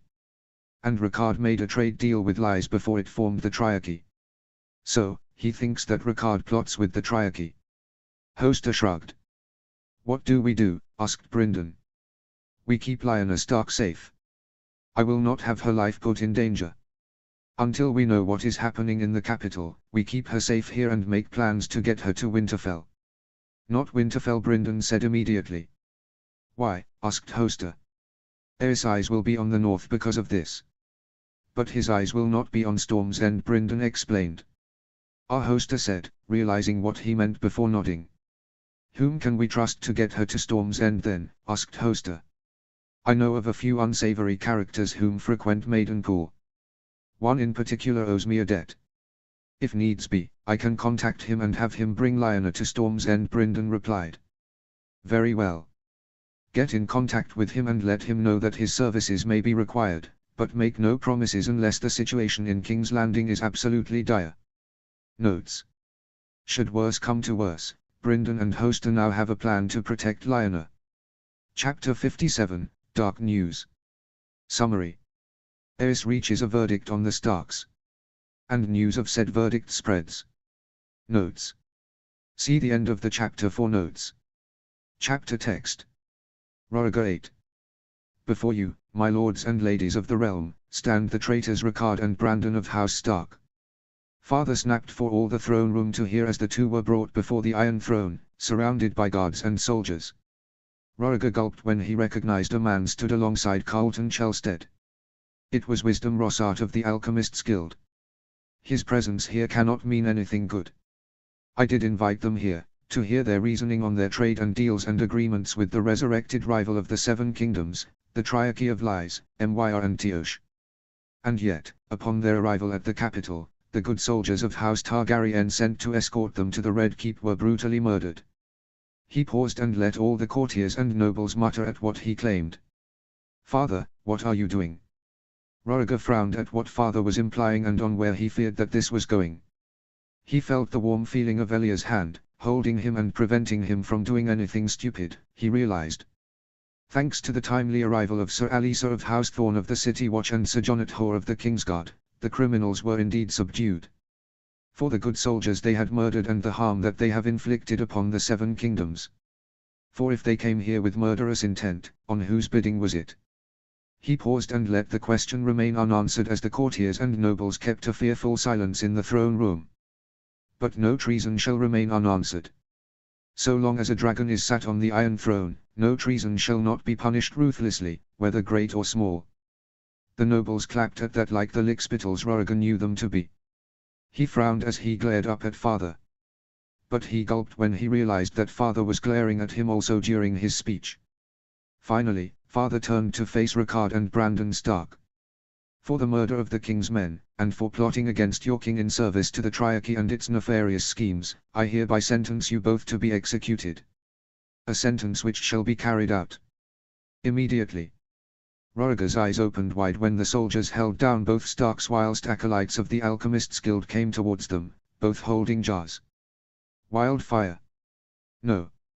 Father must stop this now. Roriger turned to Father, whom was gleaming with delight at what he was witnessing. Until he was pulled back by John. No, Roriger. We cannot help them, he whispered. Roriger grimaced when he saw the soldiers run back as the acolytes poured the wildfire on both Starks. Roriger flinched and cowered when the stench of burning flesh did assault his nostrils. All whilst Father cackled and laughed at seeing the flames burn on them.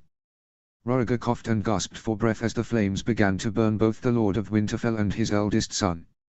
Many screamed and gasped at the sight of both men burning. But none were permitted to leave the Red Keep. Father's most unpleasant and cruel of men kept guard. Roriger despised them. They called themselves the king's true men. They were the kind whom laughed gleefully at the burnings and foul executions Father ordered in the throne room. Roriger averted his eyes at what Father forced all in the throne room to witness. None shall ever betray the dragon and live.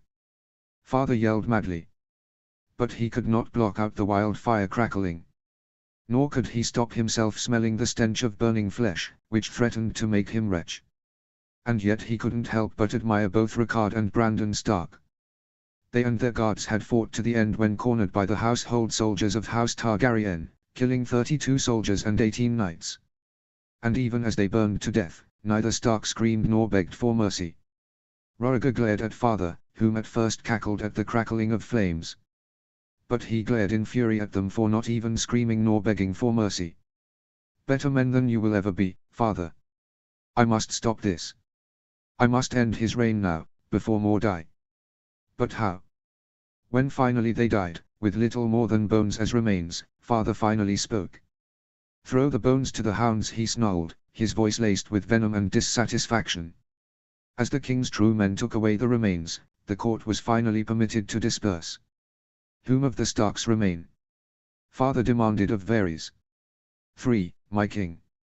The youngest, Benjen, remains in Winterfell. The daughter, Lyanna, betrothed to Robert Baratheon, is in Riverrun. And the second son, Eddard, is a ward of the Eyrie and of Jon Arryn, he replied. Father glared at that. They must all die. None shall betray the dragon and live. No stain of treachery shall live on, in the north. Or anywhere in my kingdoms. He turned to Pycelle, whom trembled under his gaze. Pycelle, send word to Hoster Tully and to Jon Arryn. Have them send me Lyanna and Eddard. Also send Catelyn Tully to me. The Stark boy may have had his fun with her. Should she be carrying any wolf pups in her belly, I would have them die, the mother with them. Roriger gulped as he finally left the throne room with Elia, Jon, Arthur and Oswell. Oswell looked fearful at the mention of his cousin. Whilst Arthur was fearful of his sister, wed to Eddard Stark. As did Elia, for Ashura was her childhood friend. What can we do? Roriger asked. What we should have done in Harrenhal, Roriger. We must overthrow your father. He has already murdered a Lord Paramount and his heir without just cause. If this continues, then it will only start a war. A war in which thousands will die, Elia said. Yes, father must be overthrown. But we cannot do it now. We must do it later. Yes, later. When the Starks are dead and a new family rules the north, then we will overthrow father. No. We cannot do it yet. Not when father is too strong here, Roriger said. Roriger, the realm is under threat of a war now, Arthur said. I know. But we have no men here, replied Roriger. We can get men, Roriger. There will be plenty whom would remove your father. We must do it, to save innocent lives. The Starks. There are only 3 left. We cannot let them be so cruelly butchered, Elia insisted. My decision is final. We do not move yet. Catelyn v. It'll be wonderful, sister. For us to both be wed, said Catelyn as she sat with Lysa, on a balcony overlooking Riverrun. Yes, and we can still see each other. Once wed. We can come to Riverrun and introduce our children to each other, Lysa said dreamily. Yes. It is only right that my children with Bran should know their Tully and Arryn cousins. I just can't wait for Bran, Elbereth and Robert Baratheon come, that we might all be wed, Catelyn said with a sigh of contentment. Lysa looked up at the sun as it beamed down on the Riverlands and the Red Fork River flowing through Riverrun. And perhaps a daughter of Bran and I might wed Prince Aegon and be his queen. The first queen of Stark and Tully blood. Catelyn heard footsteps behind them. She turned and saw her future good sister, Lyanna. Lady Lyanna, do come and join us, Catelyn invited with a smile for Bran's beloved sister. Thank you, Lady Catelyn, she said. She sat with them. Are you excited for your wedding to Lord Robert? Asked Lysa. I am. Though we have known each other for only a short while, I truly feel for him and cannot wait to see him, she admitted with a giggly smile. We know the feeling too well, Catelyn admitted with a blush. I can remember seeing him jousting at Harrenhal. He was so handsome and so strong and muscular, Catelyn said. And brave too. And chivalric and just. Chivalric and just, asked Catelyn, interested. One of my lord father's bannermen was assaulted by 3 cowardly squires. I witnessed it and demanded that they stop. They did not. I tried to stop them, but Robert defended Lord Reed and beat them. Even when one attacked him with a dagger, he still beat him with his bare hands. So brave, Lysa commented. What happened to the squires? Asked Catelyn.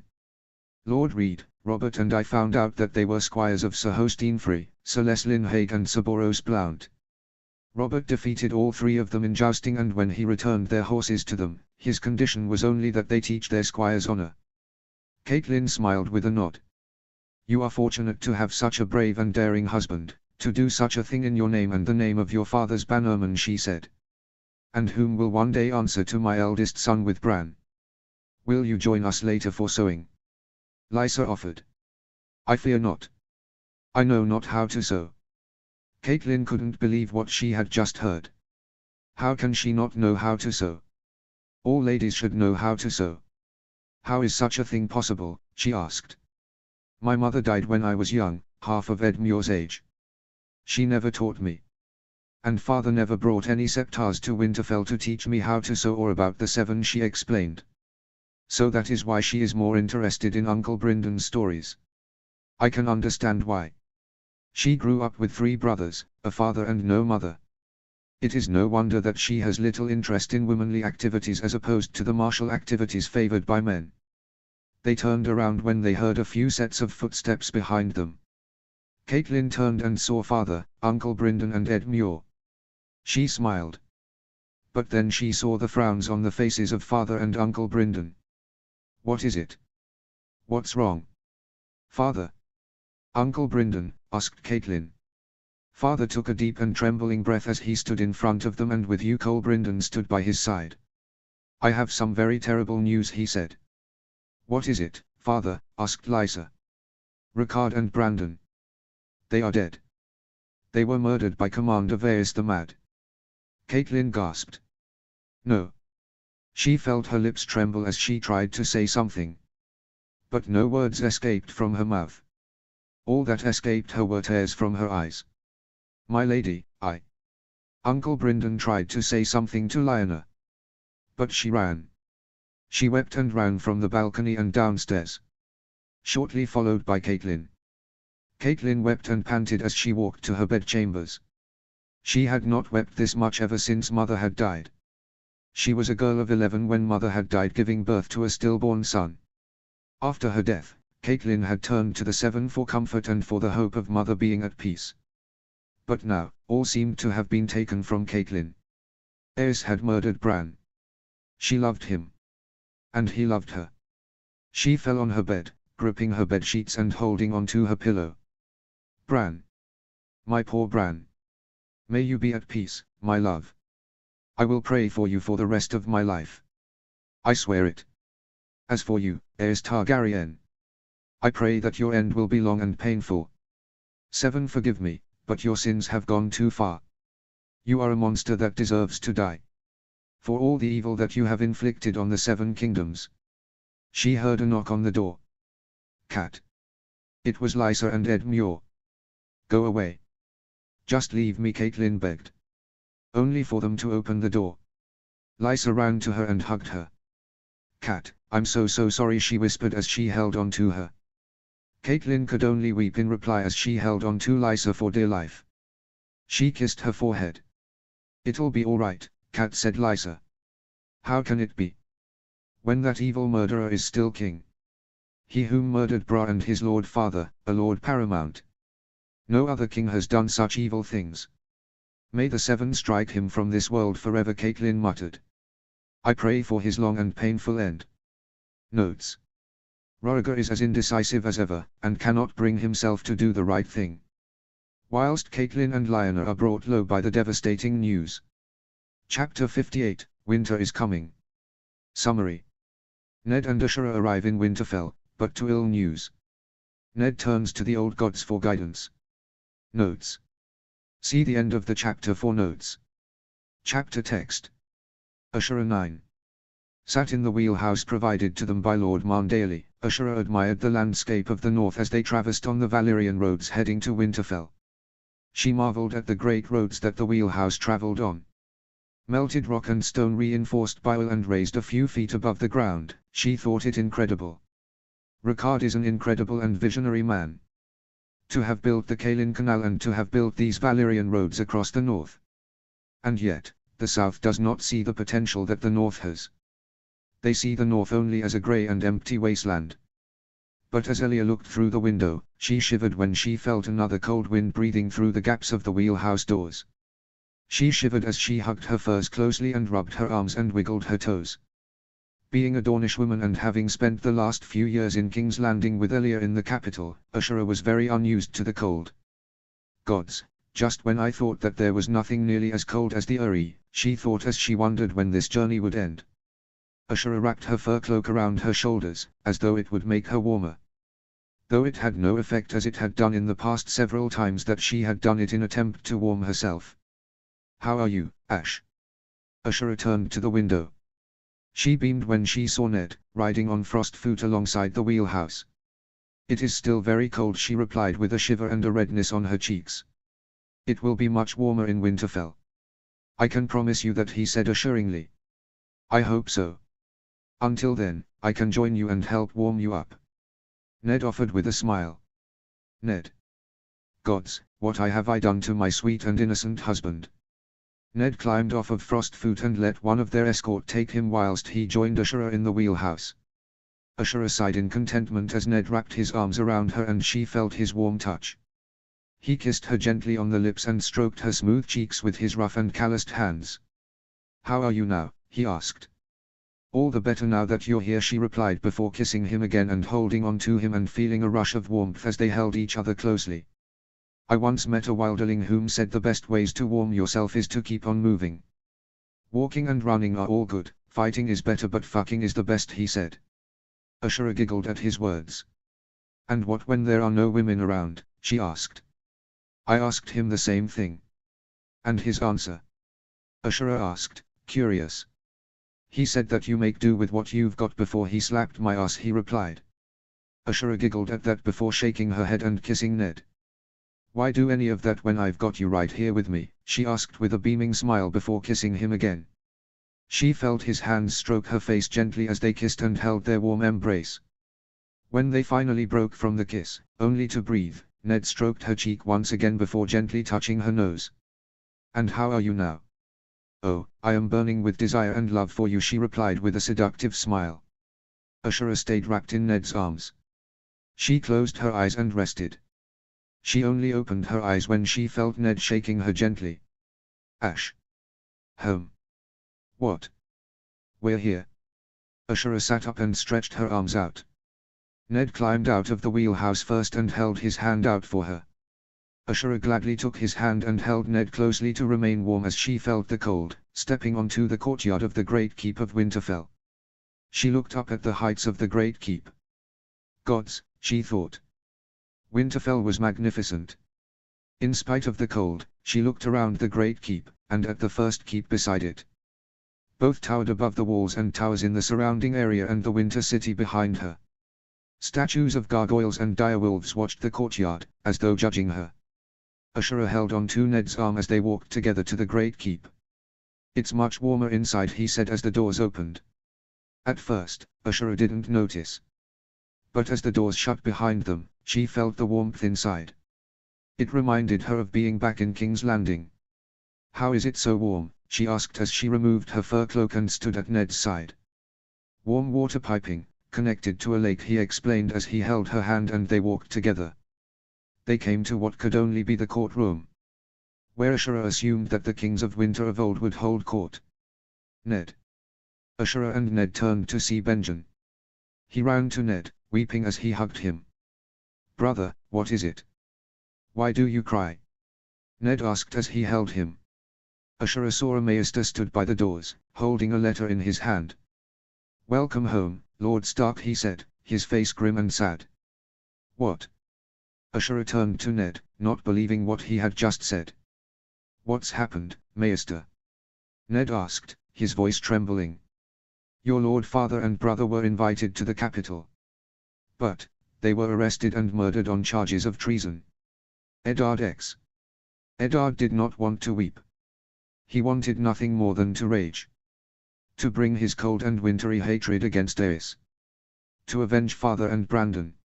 And to protect Ash, Lyanna, Benjen, Winterfell and the North. He had written to the bannermen. From the Crannog men to the mountain clans. From the Marndaelis to the Umbers. From the Skagasi to the Mormonts. All Northerners would answer the call to Northern arms to avenge father, Brandon and protect the North from Southern aggression. But now, as Ned watched the last raven of Winterfell fly from the rookery, he wanted to pray. Whilst Ash, Benjen and Maester Wallers wrote letters to houses Tully, Arryn and Baratheon, Ned had gone to the Godswood to pray. He needed guidance from the old gods. In a time when he needed their help more than ever before. Ned came to the Heart Tree. He loved going to the Heart Tree. Ever since he was a boy, he would enjoy coming here. To pray to the old gods. And for the peace and quiet that existed in the Godswood. But as he stood in front of the Heart Tree, praying for guidance and help, Ned looked hopefully up at the carven face of the tree. "What must I do? I care not for myself. I only care for Ash, for my family and for the North. But what must I do?" Ned felt an aching pain in his stomach before he eyed the pool below the Heart Tree. He looked up at the carven face and at the full moon shining above him. He admired the beauty of it as it reflected off of the pool. "Forgive me gods," he thought thirstily as he took a knee. He reached down with both hands and cupped a handful of water. He lifted the water to his lips and opened his mouth. Eddard thirstily drank. But he coughed as he gulped the water down. It felt strange. The water didn't taste natural. It tasted different. A bad different. Eddard gasped as he coughed again. He felt as though he couldn't say anything. He tried to speak. But he could not hear his own voice. All around him was quiet. Eddard felt himself falling to the wood floor. "Gods, forgive me for this insult. Brandon and father. Forgive me for this. Forgive me for not taking the fight against the Targaryens." But as he lay down, the pain was gone. The pain which lingered in his stomach as though he had eaten a rock and it had left a horrible pain as it passed through his body. What in the seven hells has just happened? He heard a voice in the distance. He turned upon hearing footsteps. But he saw no one there. "I was sure I heard someone." "Ned. Ash. But where is she? I cannot see her. I can hear her but I cannot see her." Eddard kept his eyes focused on where he had heard her voice coming from. Finally, she emerged from trees in the darkness. "Ned," she called. Ash," he replied. But strangely, Ned's voice sounded different to him. It sounded deeper and harsh. Almost sounding like a low wolf's growl. "Why has my voice changed so suddenly? Was it the water?" But as Ash walked closer to him, she gasped. "Ash," he asked. "Ned. Is that truly you?" Of course it's me," he replied, confused. "What's going on? Why are you so scared?" he asked, seeing the fear and horror on her face. "But, Ned." "Your face," she said, pointing at his face. Eddard turned and faced the heart tree's pool. He gasped in shock at what he saw. His eyes were a glowing color of blood red and fire orange. His pupils were as dark as Ash's hair. His ears were pointed and sharp like those of a grumpkin that he had remembered seeing an image of in a book he had read as a child. And when he opened his mouth, he saw his teeth. His teeth had changed into fangs like a wolf's fangs. His front teeth looked like gnashing pincers ready to sink down and feast on a deer's carcass. His sideburns growing seemed to be longer and bushier. And then Eddard looked down at his hands and arms. His hands were adorned with claws like that of a wolf's. And his arms were as wide and as thick as a tree's trunk. He felt so strong that he could crush a rock with just a slight squeeze of his hand. Eddard lifted his sleeves up and saw how enlarged his arms were. And as he lifted his shirt up, he saw 5 rows of abdominal muscles on his chest as opposed to 3 as he used to have. "Ned," he heard Ash ask. Eddard turned to face her. She reached out and held his hand. "Ash, this is me." "I'm still Ned," he replied, desperate for her to believe him. For he didn't know what he was and what he had just become. But he needed her most of all. She gasped. "What? What is it?" he asked.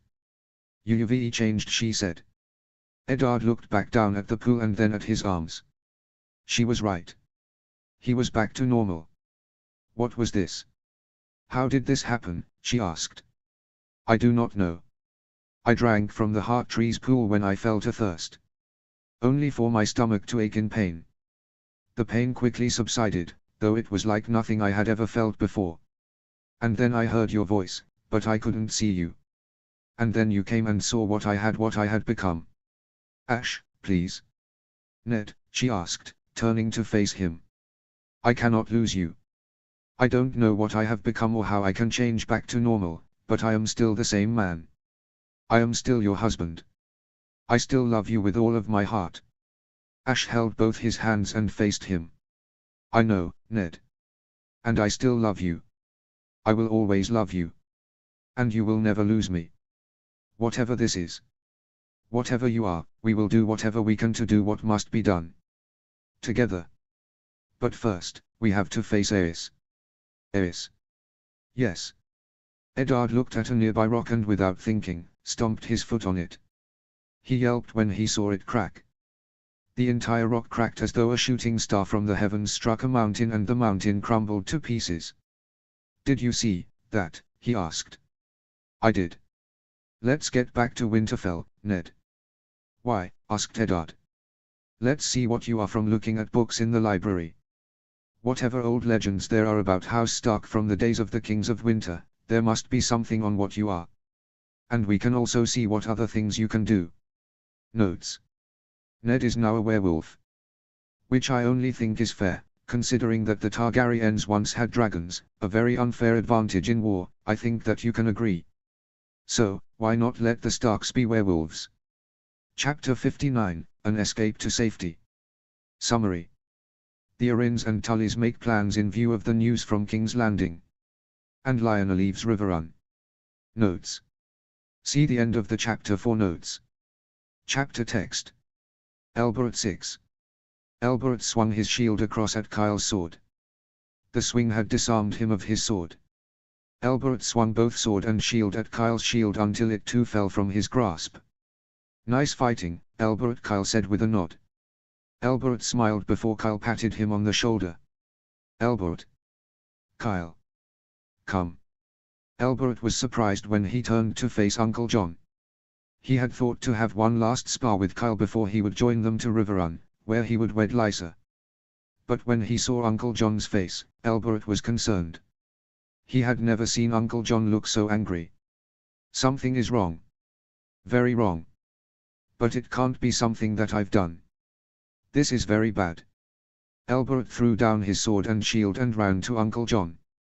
He was followed by Kyle. "What is it, Uncle John?" "What's wrong?" he asked fearfully. As Kyle stood beside him, Elbereth wondered what this could be about. "Rickard and Brandon Stark are dead. They were murdered without trial by Aes. He claims they had committed treason." Elbereth felt his mouth drop to the ground at the news. Though he had never met Rickard Stark, he knew Brandon well enough.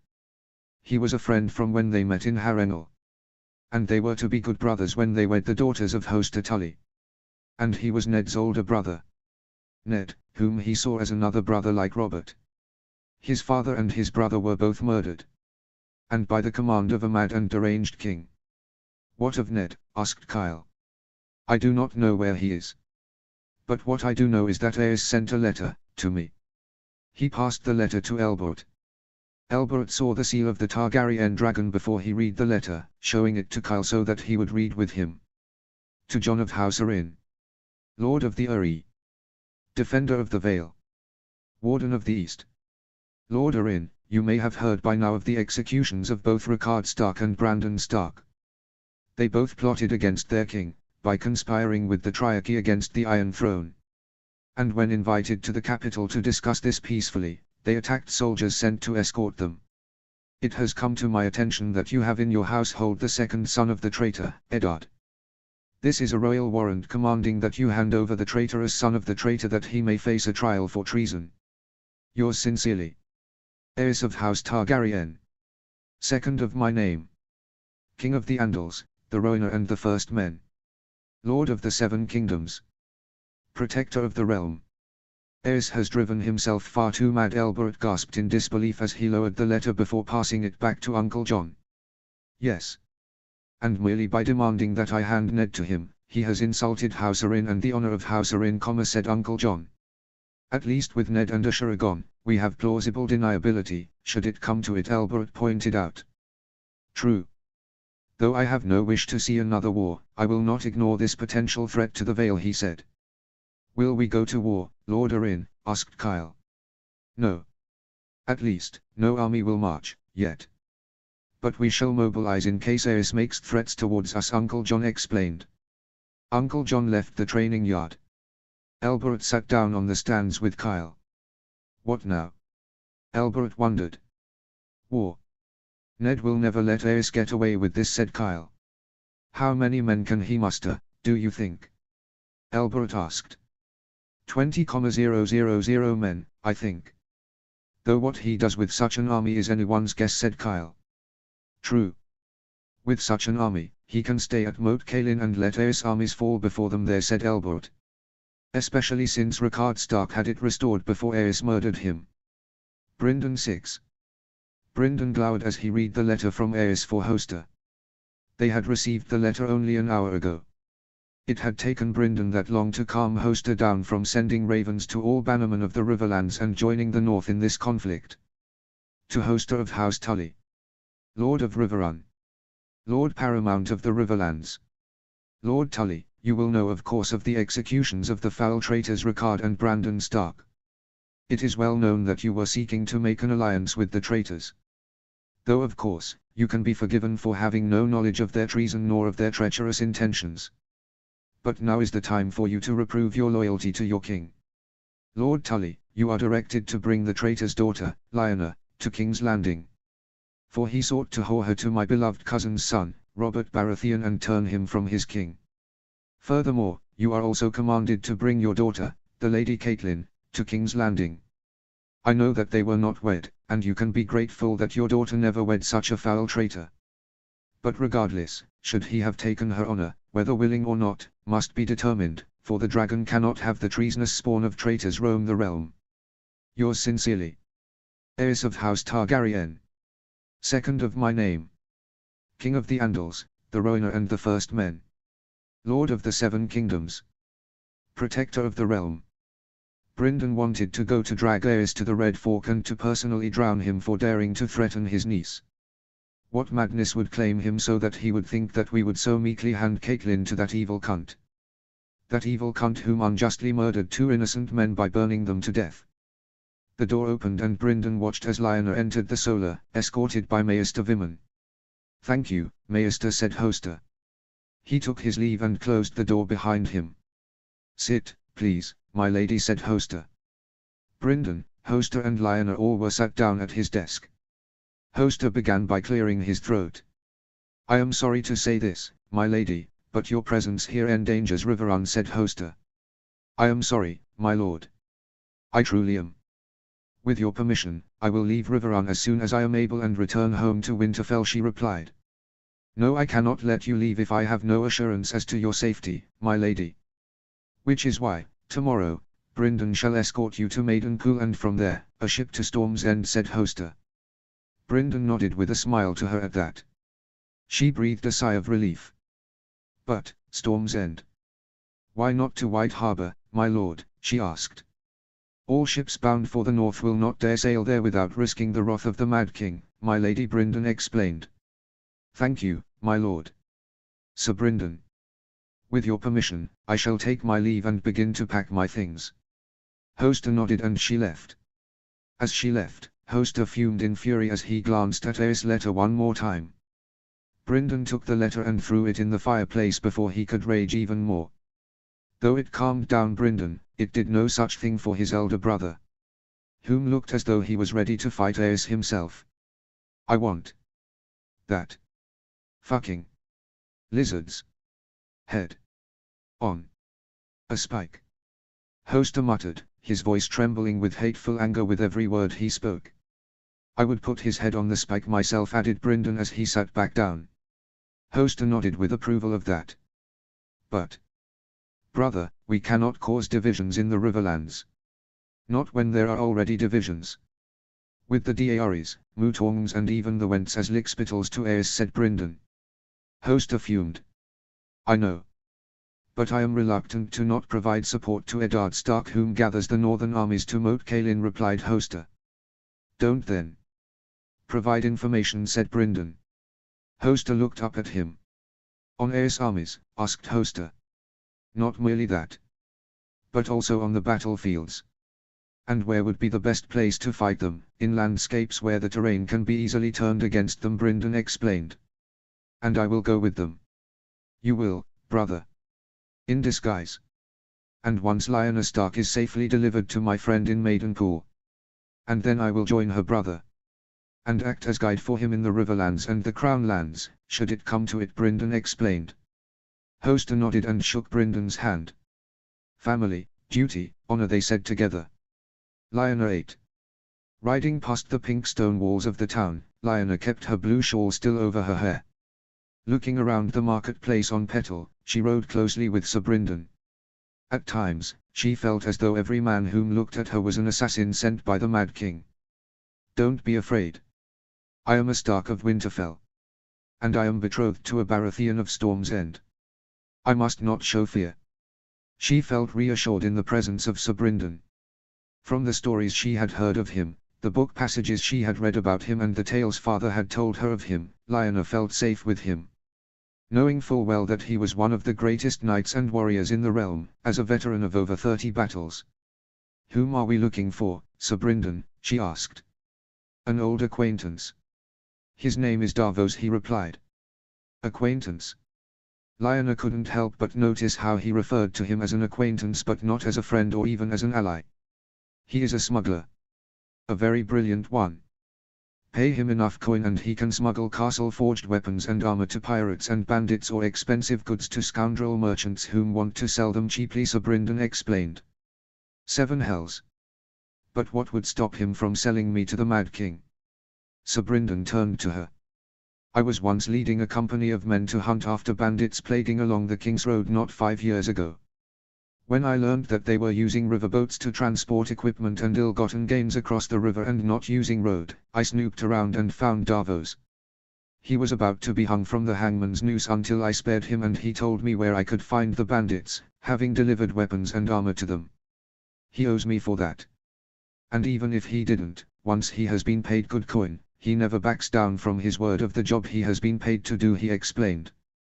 A criminal smuggler with a sense of honor. This Davos has more of it than the court of King's Landing. They reached the harbor, bustling with activity and with sailors, merchants, whores and beggars. Lyanna climbed down from Petal and looked around with Sir Brynden. There he is.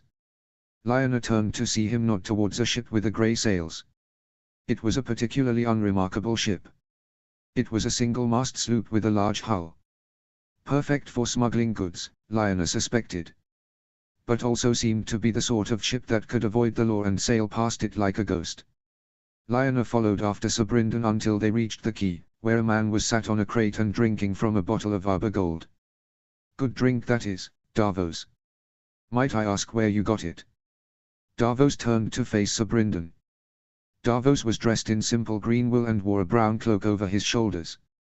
His boots looked of common make. His beard, his hair and his eyes were all as brown as his cloak. It fascinated Lionel that a notorious and skilled smuggler such as he was dressed in such simple clothes as opposed to wealthy and fine clothes after a lifetime of crime. Good day, Sir Brindan. I got your message, he said. I didn't know that you now know how to read, said Sir Brindan. I didn't say that I did. But my first mate does, he replied before nodding at his first mate, whom was drinking a bottle of Dornish red. Now, is this the lady? He asked gently. This is indeed. All you need to know that she must reach Storm's End, at all haste and without any threats to her safety. You know that you can rely on me, Sir Brindan, he said honestly. I do. And that is why, I shall pay you 500 gold dragons for now. Lord Baratheon shall pay an additional amount upon her safe arrival at Storm's End. Agreed, said Davos. The two shook hands. And then Sir Brindan went to his horse and unattached a large knapsack from it. Lionel could hear the jingle of coins as he passed it to Davos. Thank you, Sir Brindan, said Davos before turning to Lionel. Come, my lady. Let's get you and your horse aboard. The tide is coming in and the wind is picking up. Notes. In view of Aerys' letter to the Tullys, I felt that it was certainly something that he would have done after murdering Ricard and Brandon in canon. And now, Davos is in the story, one of my favorite characters. Chapter 60, The Strong Storm and the Quiet Wolf. Summary. Robert is furious at the news, and the danger it puts Lionel and Ned in. And Ned plans for war. Notes. See the end of the chapter for notes. Chapter text. Robert VIII. Why in the seven hells would they do this? What the fuck is wrong with the fucking Targaryens? Grandmother Roll wasn't like this. Thank the seven that neither I nor any of my kin have inherited the Targaryen madness. Robert frowned as he left his solar and walked downstairs to the courtyard. He smiled when he saw Renly sparring with great Uncle Harbert. That's it, Renly, lad. Thrust your sword and strike hard, said Uncle Harbert. Renly did that, but his strikes were weak and flimsy. There will come a time when Renly will need to be a warrior. The warrior be praised, such a time is not now. Uncle Harbert, he called. Uncle Harbert looked up at him. He nodded at Robert. Renly, take a rest, lad. And have some food and water, he said. Yes, Uncle Harbert, replied Renly before running and putting his practice sword and shield on the rack. How is he doing? Asked Robert. Not like you were at his age, lad. But he will learn. If he listens to me, he'll do fine, said Uncle Harbert. Robert nodded at that. I don't need to ask what gnaws at your mind. Robert shook his head. Brandon was my friend. And Lord Stark betrothed me to his daughter. We were to wed a few weeks from now, soon after my arrival in Riverrun. But now, she is there. Trapped in Riverrun, and with Ned soon to march on the south with an army, whilst Aerys' armies will assemble and march. Riverrun will be in the middle of all fighting. She isn't safe. From what you've told me of her, Robert, she is a brave lass. She won't allow herself to be trapped and captured by Aerys or his lickspittles. True. But that doesn't steal my heart, replied Robert.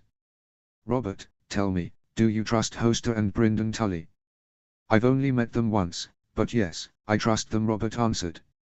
Hoster Tully is an ambitious and powerful man, whom wanted to wed his daughters to the heirs to the Eyrie and Winterfell. He would have gladly welcomed the Stormlands as an ally by having you wed the sister of his godson. But, he is not the sort of man whom would abandon the Lady Lyanna or sell her to Aerys for a pardon or promise of a reward. Especially with a brother like the Blackfish by his side. What are you implying, Uncle Harbert? Asked Robert impatiently. I am implying that Lord Tully will undoubtedly try and rescue the Lady Lyanna. He must be sending her to Winterfell as we speak. In such a way to protect both her and his house, he replied. True. He's right. My lord. Robert turned to Maester Cresson. A raven has just come. From Riverrun. Riverrun. Could this be news of Lionel? Robert took the letter and broke the seal. "Maester, stay, please," said Uncle Harbert. Stannis saw what was going on and joined them. Robert inhaled and exhaled gently as he unfurled the letter. To Robert of House Baratheon, Lord of Storm's End, Lord Paramount of the Stormlands. The moment that we heard the news of the atrocities at King's Landing, my brother and I made plans to take the Lady Lyanna to safety. A letter from King's Landing only redoubled our efforts. Especially when this letter demanded that we surrender both Lady Lyanna and my niece to Aerys the Mad. By the time that you receive this letter, Lady Lyanna shall have left Maidenpool's waters and be on a ship which shall take her to Storm's End. Under the circumstances, my lord brother and I felt it best that she come to Storm's End for safety rather than Winterfell, for no ship will dare sail north without risking Aerys' ire. Because of such circumstances, Lady Lyanna is being sailed to Storm's End by a smuggler of ill repute. His name is Davos of Flea Bottom. He is perhaps one of the most notorious criminals and smugglers in the Seven Kingdoms. But I have paid him well to sail her to Storm's End. And he is not the sort of man that would take a man's money and turn cloak and betray. His ship is called the Outrunner.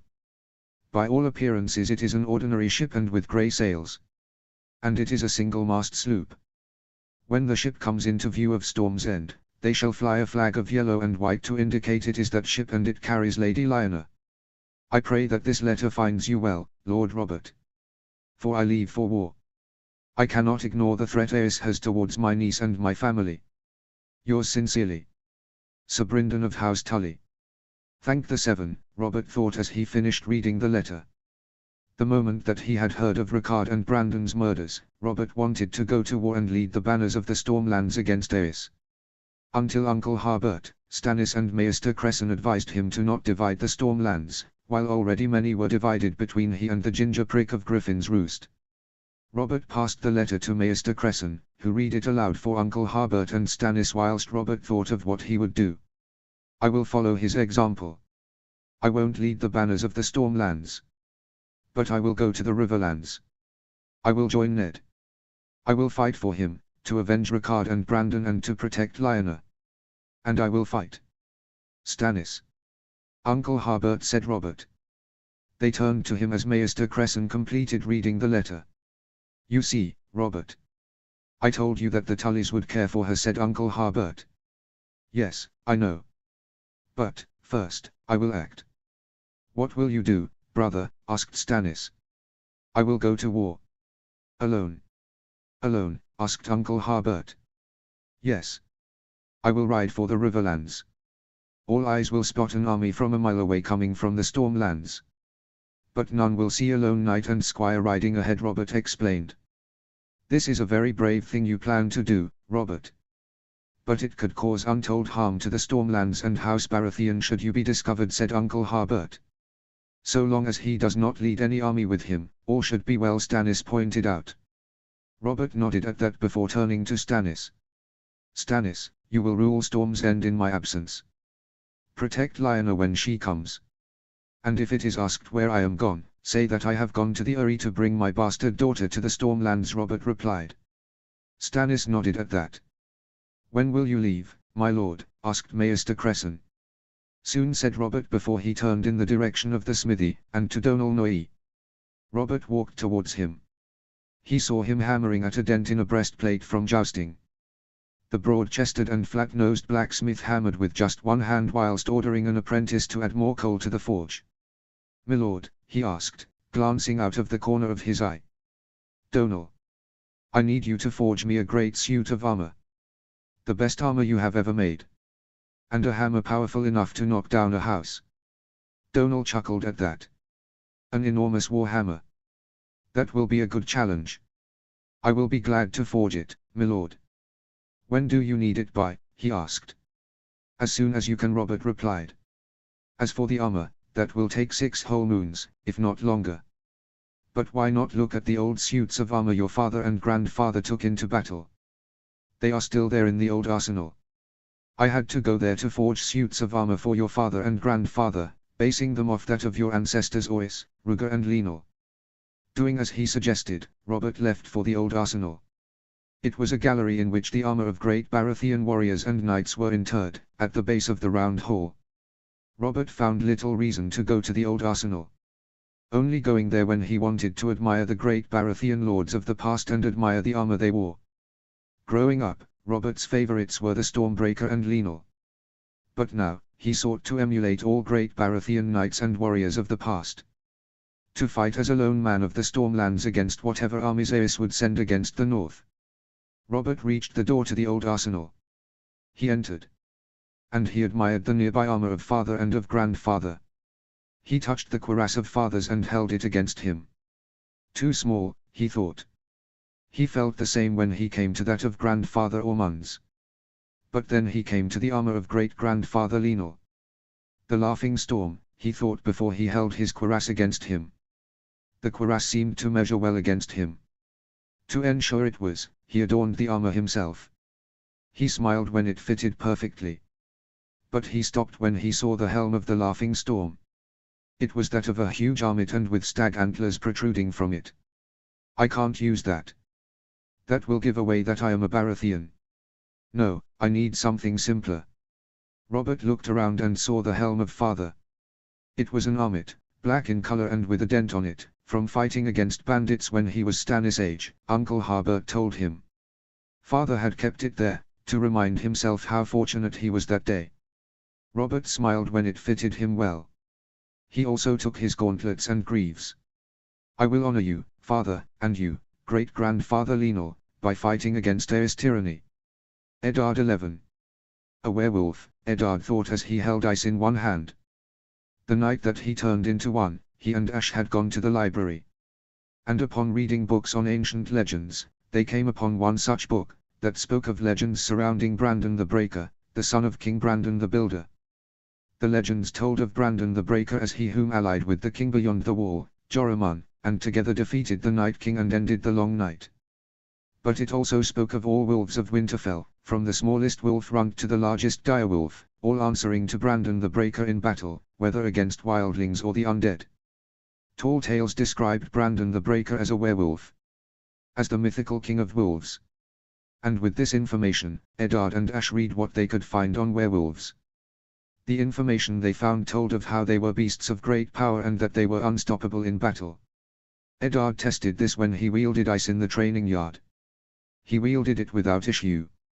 In contrast to when he tried to wield it the last few times in Winterfell. And when father would struggle to use it to execute Night's Watch deserters or captured wildling leaders. And he continued to test himself. He wore armor with no issue or hindrance, feeling no encumbrance from when he wore it. And his strength was incomparable, he found when he could tear entire trees from the wolf's wood from its very roots. But now in Moat Cailin, Eddard had gathered the armies of the north. Fighting men in the thousands had answered the call of Winterfell. Eddard was glad to see them all come. To fight for the north. Against the Targaryens that so wounded them and sought to destroy House Stark and the north. Sat in the solar of the Children's Tower, Eddard remained sat as the bannermen of the north all entered. The noble houses of the mainland of the north. The Mormonts and Scagassy houses of Magna, Crowle and Stain. The mountain clans of the northern mountains. And the Crannog men of the Neck. 30,000 northerners. That was how many had come to his call at Moat Cailin. All northern houses, clans and tribes had sent hundreds and thousands of warriors and knights to fight the southerners. To avenge father and Brandon. To avenge the insults forced on them. And to make all enemies of House Stark and the North curse the day that they dared to cross them. For he would bring winter to them. He promised Ash and Benjen that he would return victorious. As a werewolf, that was what he needed to do.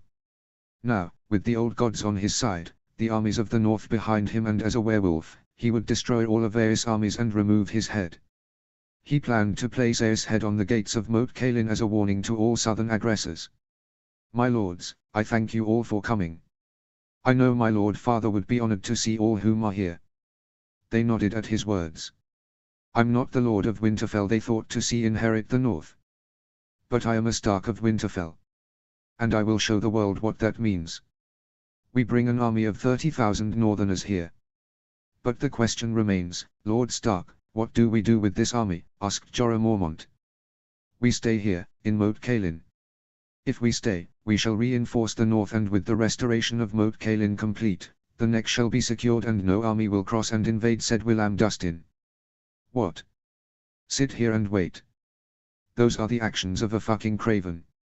And no Umber of Last Hearth is a craven, boomed the great Jon Umber. Then what would you do, John? Asked Galbart Glover. Take the fight to the fucking Southerners. They dare to mock the North, we will do the same. We should march down the King's Road and into the Crown lands and mock the Mad King for all that he has done and crush his armies on his own lands, he boasted. That would be madness, John, snapped Mark Riswell. Madness. It is having some balls, Riswell. We need to show the South what it means to mock the North, said Ricard Carstock. Shut up. All turned in shock at Eddard's growling and raised voice, sounding like a werewolf. I agree with Lord Umber. We cannot stay in the North and wait for the South to come to us. Instead, we will come to the South. But we will not do so blindly, said Eddard. What do you mean, Lord Stark? Asked Roose Bolton. I have received letters from the Tullys, Baratheons and Arryns. Whilst they cannot join us formally without risking civil conflict in their own countries. But Robert Baratheon and Brynden the Blackfish shall all be joining us. They nodded at the news of great warriors joining them in this war. But why march on the south, Lord Stark? We have a chance to hold the neck and force all southern armies from the north and make Aerys think again, said Sir Willis Marndaly. That is true, Sir Willis. And yet, it will not send a lasting message. I want to send a message written in the corpses of thousands of southern soldiers and knights. And we will do that by marching on the south. And what of the north, Lord Stark? We cannot leave the north so undefended, said Helman Tallheart. We will not do such a thing. Whilst we march, I will send orders for the neck to be fortified and for a second army to be mobilized to defend the north if needs be, or to reinforce us on the south. And for White Harbor and Flint's Finger to begin to build war fleets. I will not let the south invade either by land or by sea. Notes. Robert plans to join the war alongside Brynden the Blackfish and Elbereth for Ned. Whilst Ned meets the Bannerman and prepares to take the war to Aerys, right to his front door. Chapter 61, The Falcon Flies to War. Summary. Elbereth leaves the Vale. The Lannisters plan to join the war. And Aerys learns of Ned's whereabouts. Notes. See the end of the chapter for notes. Chapter text. Tijet 6. War, brother, asked Kevan. Yes, war. I did not think that Aerys could have become any more mad, but he truly has. Merely by murdering a Lord Paramount and his heir Tywine, said whilst putting down a letter sent to him by Pycelle. Who leads the north now that Rickard and Brandon Stark are dead, asked Geryon. His name is Eddard. Rickard Stark's second son. He is known as the Quiet Wolf, replied Tijet. Did you meet him in Harrenhal, brother, asked Jenna. Only once. He was quiet, shy around ladies and never once competed in any of the games, Tijet replied. And now he is Lord of Winterfell. And fighting in a war to avenge his kin. I do feel for the boy. Losing his father and brother. And now burdened with the duty of a Lord Paramount and fighting a war in which he will be largely outnumbered. And what role will we play, Tywine? Asked Kevan. Tywine glanced at a letter sent by Aerys. He raised a brow and snarled in disgust at reading it. Whenever it came to Aerys, Tywine would always break his sense of composure and snarl with hatred at the man who was once his friend. We shall join this war, as true subjects of the Iron Throne, and fight to defeat the traitors of the North who do plot against the Iron Throne in favor of the Triarchy, Tywine replied as he placed the letter down. Tijet raised a brow at that. What does Tywine hope to accomplish from this? What is your implication, brother? Asked Geryon. His implication is that he intends to defeat Stark himself and use the victory to get Jaime to be released, said Jenna. No, sister, no. They all turned to Tywine at that. No, I intend to defeat the Northerners. But on my arrival in King's Landing with Stark and the Bannerman of the North prisoner, I shall overthrow Aerys myself.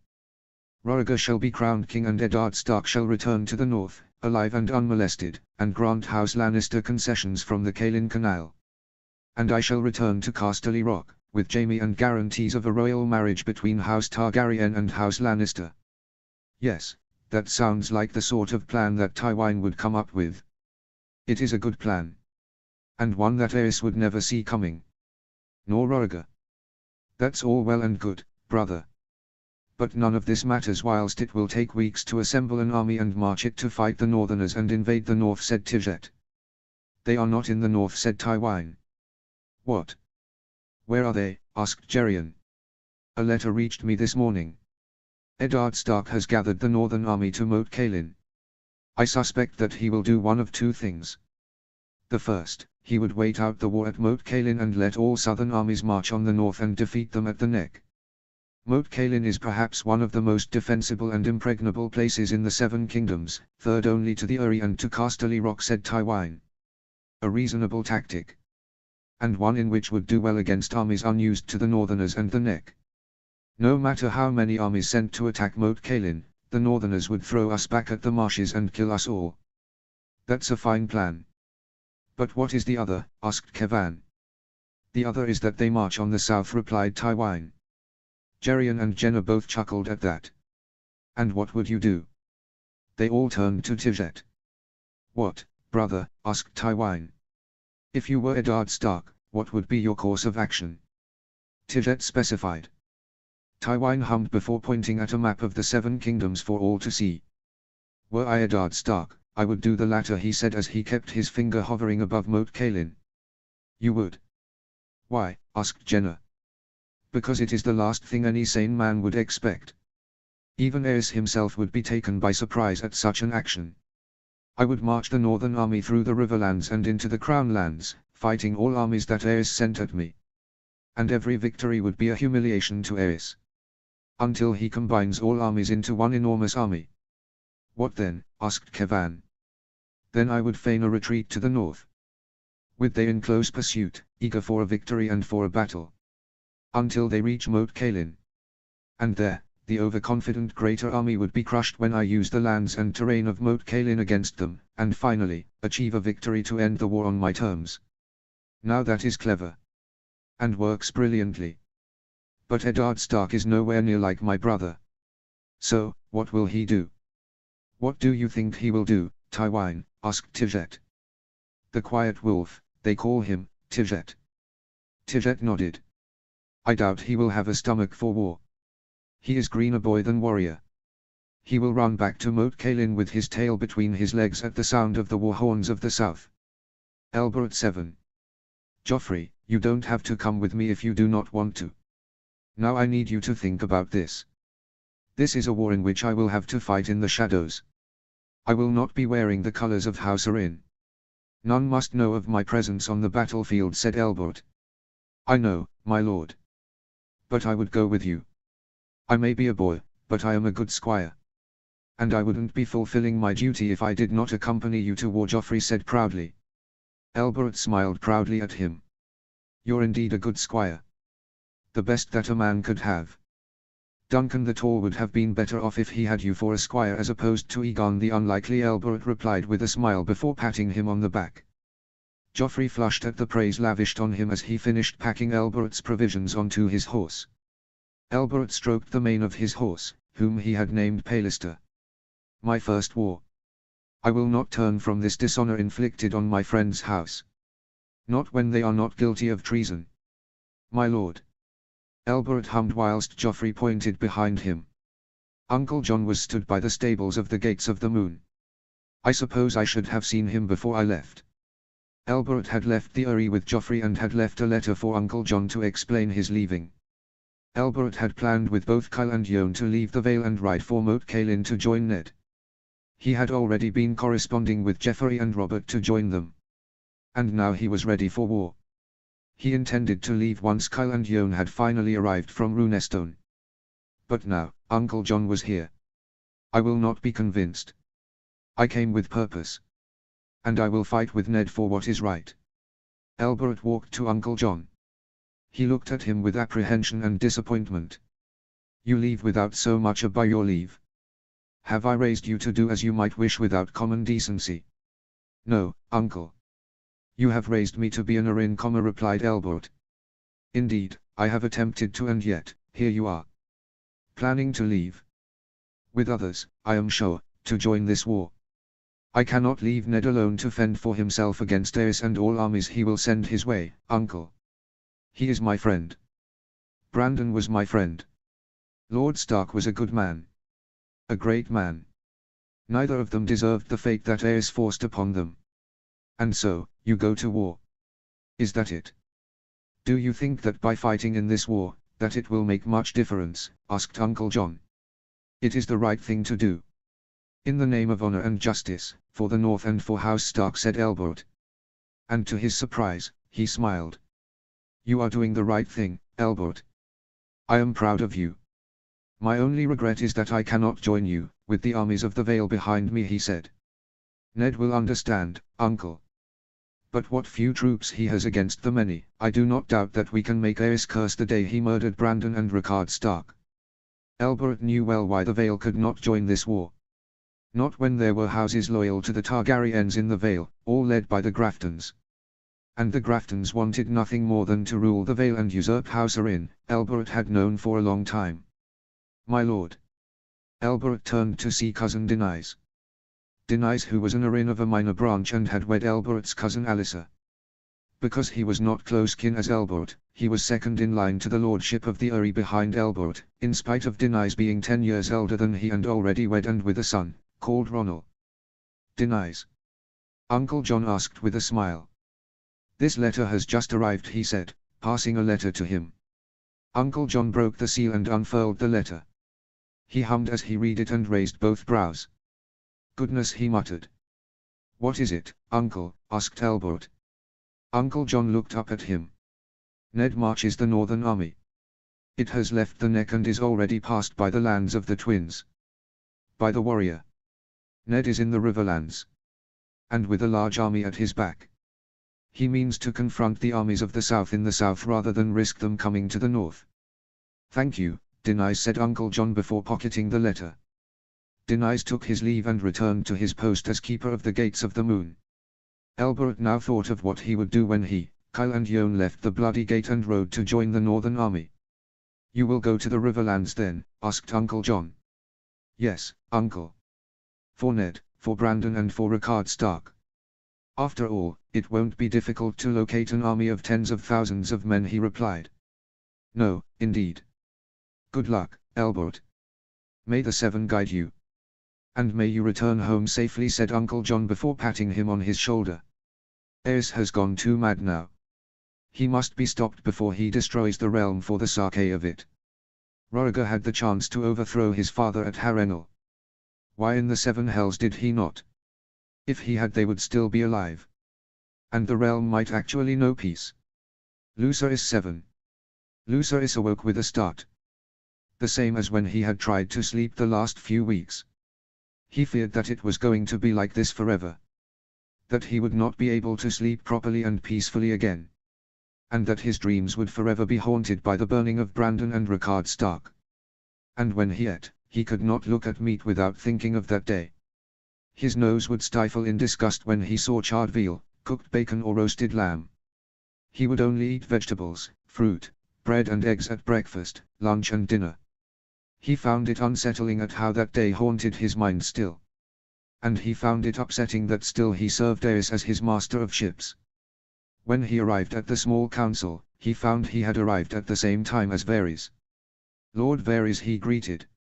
Lord Valerian, he replied. When he saw the Grand Maester, he hoped that he would have a solution to what vexed him so. I cannot work like this. Whenever I close my eyes, I see the fires consume both the Lord of Winterfell and his heir. Grand Maester. My lord, he replied before taking his seat. I am being vexed by a lack of sleep these last few days. Perchance, do you have something that might help this illness which ails me so? Come and see me later, my lord, and we shall see what I might procure for you, he offered. My thanks, Grand Maester, he said before he took his seat. The king and crown prince arrived. He shivered when he saw the king take his seat. Lucerys was reminded of that day when he cackled as he sat on the Iron Throne and watched as the two brave men burned to death. He was at least glad that in the fact that they did not scream or beg for mercy, the king was deprived of his satisfaction and did not even touch Rolla that evening.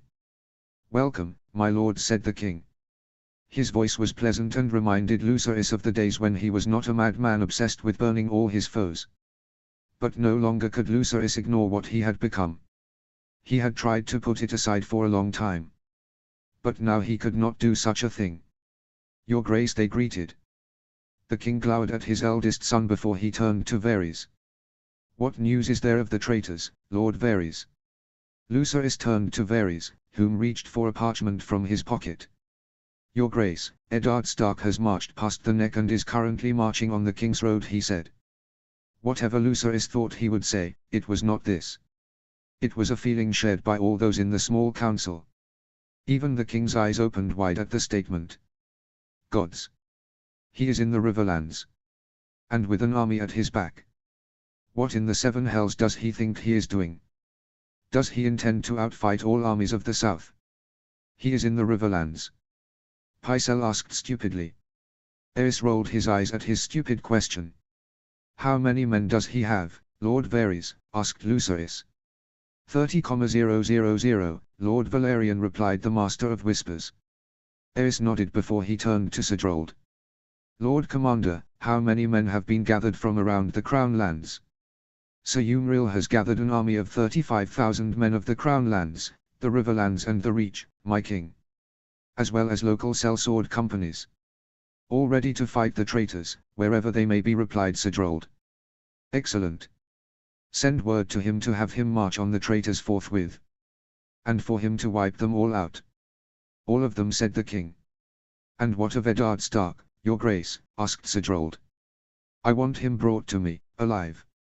I will have him share the fate of his father and brother. And should any house even think of rising against the dragon, they will instead remember the fate of the Starks of Winterfell." "And what of Lyanna Stark and Catelyn Tully?" he said. "Word has reached me that Lyanna Stark is not in Riverrun, your Grace," said Varys. "Not in Riverrun? Does she flee for the north? Stupid girl. She'll run afor of bandits and Freys. Let them have their way with her," he said with cruel satisfaction. "That is the mystery, your Grace. She was not seen riding north. She was seen riding east, dressed in disguise. My bird could not follow her any further, for she was a swift and fast rider." "It could be that she is trying to find a ship to give her passage to the north," said Staunton. "No ship will dare sail north. Not when word of the Stark's treachery is widespread across the realm," Lucerys pointed out.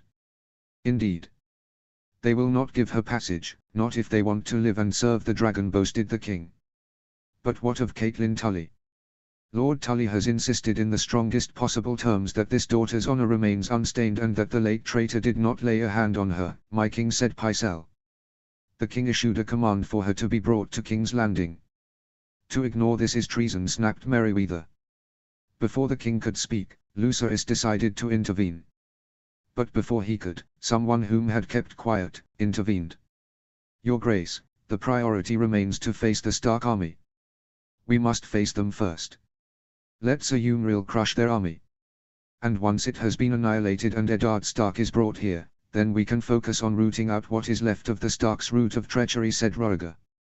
Lucerys breathed a sigh of relief at his words. But the king glared at his son.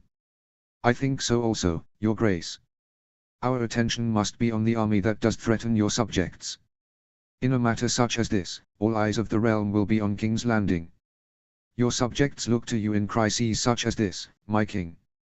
And they will need to see strong leadership from you. That is what we just have, when the Stark army marches through the Riverlands." Aerys hummed before glancing at Lucerys. Finally he nodded. He turned to Sedrold. "Where is Sir Umriel and his army?" "They are mustered at Castle Stokeworth, my king," he explained. "Have them dispatched at once then." Notes. As usual, Tywin cannot join a war without gaining something out of it. But Aerys thinks that the invading northern army can easily be crushed. Chapter 62, A Long-Lost Treasure. Summary. Elia and Rulla speak. Whilst Baelor searches for a long-lost treasure of House Hightower, with some help. Notes. See the end of the chapter for notes. Chapter text. Elia X. Elia beamed down at Rhaenys as she stared lovingly at Aegon and Visenya, sleeping in their cots. "I'm here. I'm here, she said sweetly before hugging and kissing Egon's cheek and doing the same for Visnya. That was very sweet, Rhaenys, Elia said before doing the same to her. Rhaenys hugged Elia and then saw Balerion walk into the nursery, through a small gap in the door frame. Balerion, she exclaimed excitedly. She ran up and picked up Balerion. Come on, Balerion. Let's play, she said excitedly. The door opened widely. Elia turned around to see Rolla enter. Grandmama. Rhaenys said excitedly before hugging Rolla. Hello. Hello, my dear, she said before hugging Rhaenys and kissing her forehead. Rhaenys, why don't you go and play with Balerion, said Elia. Yes, Balerion. Come, play, she said adorably to Balerion before running out. Rolla chuckled at seeing her run before turning to Elia. And is she being a good elder sister to my newest grandchildren? Rolla asked. She is indeed. Just now, she hugged and kissed Egon and Visnya both and kept saying I'm here to them, Elia replied. Such a good sister, Rolla said before she beamed at looking down at Egon and then at Visnya. And how is your own gestation? Elia asked nervously. Pycelle says that all is well. He managed to convince Aes that my health is delicate and that I cannot be taken to bed for the time being, she explained. At least that old and doddering fart has done something useful for once. Did he say how long it will be? Asked Elia. Another 4 or 5 moons. And I shall give birth. I hope to have a daughter this time, she said. Viserys will be a good older brother. And Rhaenys will be glad to have a friend in the Red Keep, said Elia. Quite so, my dear. And I heard a certain rumor from a close friend of mine in the small council that you saved the remains of the Starks. Elia made a cursory glance around the nursery. She nodded. Wait a minute. Whom is her friend on the small council? It cannot be Sidrold. Though she has known him her entire life, he is too honorable to tell her such important information. Nor would it be Pycelle. Though he plays the part of a gentle old man, he is far from such a thing. It could be Varys. He is a man whose life is shrouded in mystery. It couldn't have been Staunton, Merryweather or Chelstead. Aes has them afraid of their own shadows. No. It couldn't have been Varys. He is selective about whom he helps and when. No. It was Valerian. You saved their remains, asked Rolla. Elia nodded with a pained smile. She trembled as she was forced to witness the terrible fates of Brandon and Rickard Stark both. She was only glad that Rolla was spared Aes' cruel wrath when both Starks refused to scream or beg for mercy even as the flames killed them. I shall send their remains to Winterfell when this is all over. The Starks have a custom of burying their dead in crypts, she said.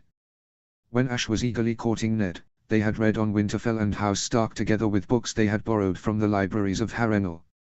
A library which was as large as the throne room of the Red Keep and with wheeled staircases to reach books as high as a column.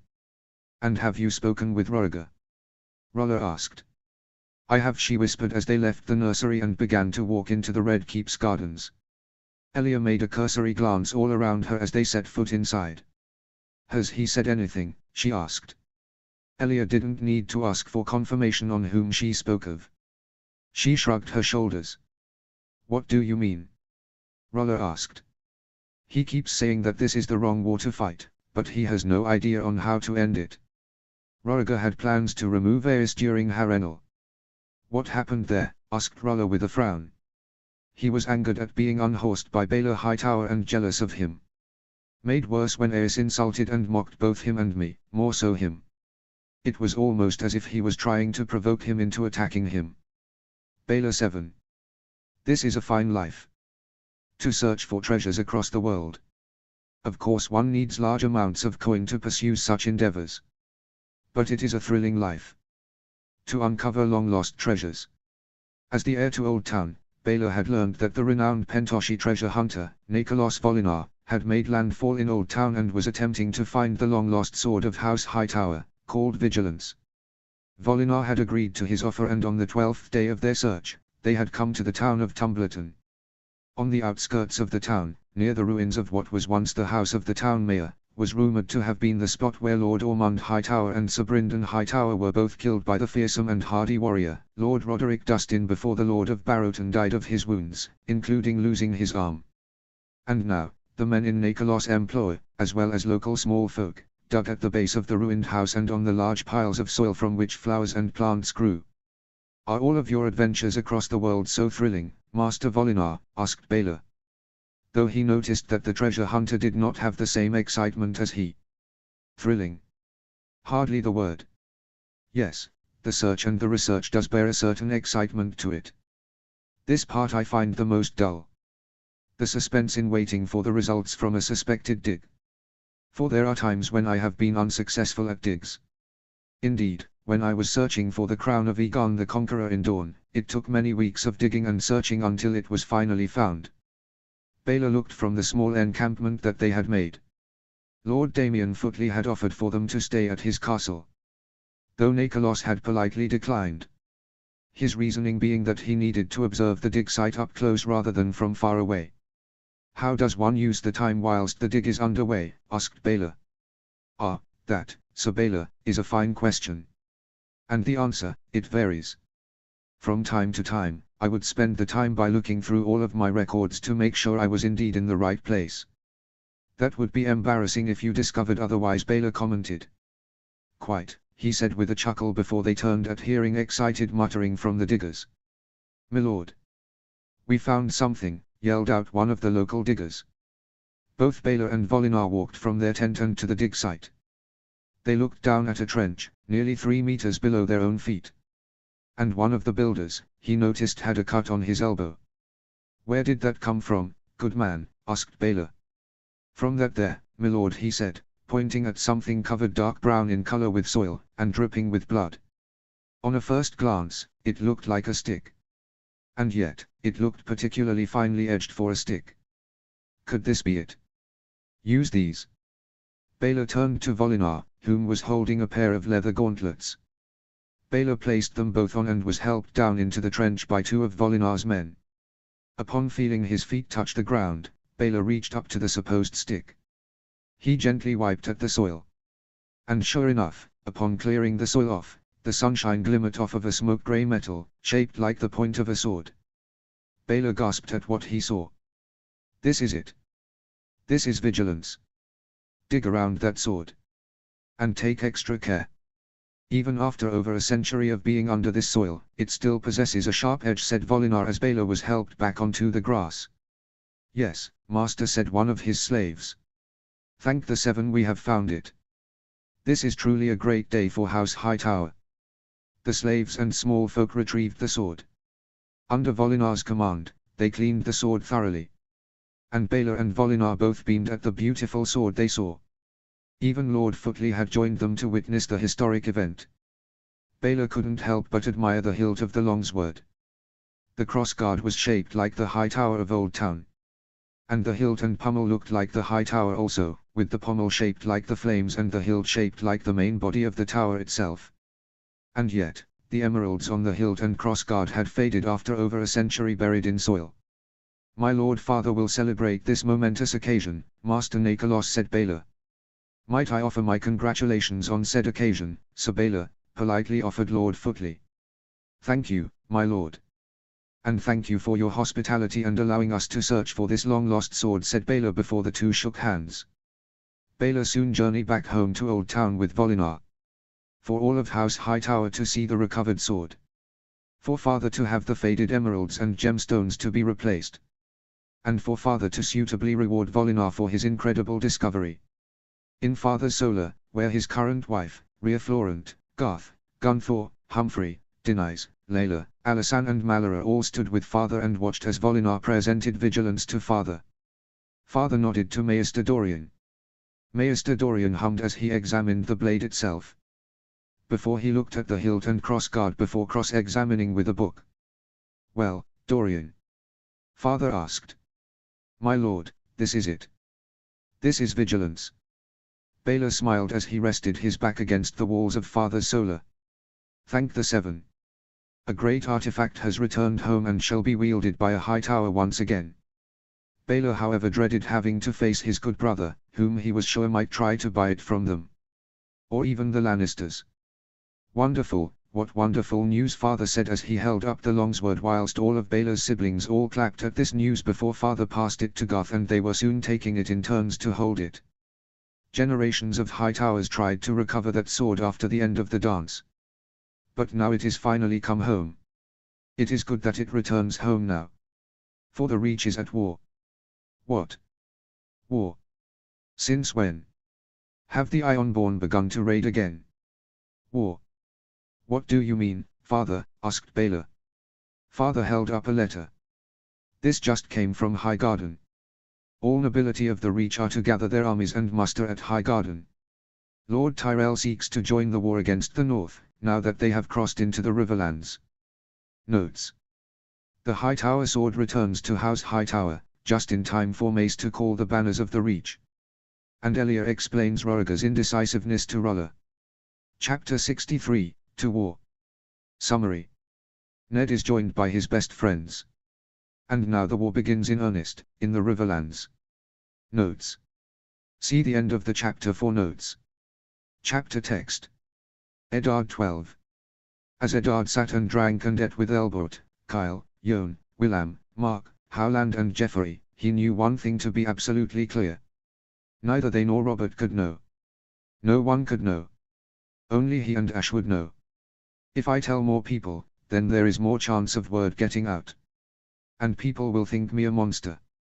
I never became this intentionally. But now I see it for what it is. A chance to save the North. My lord.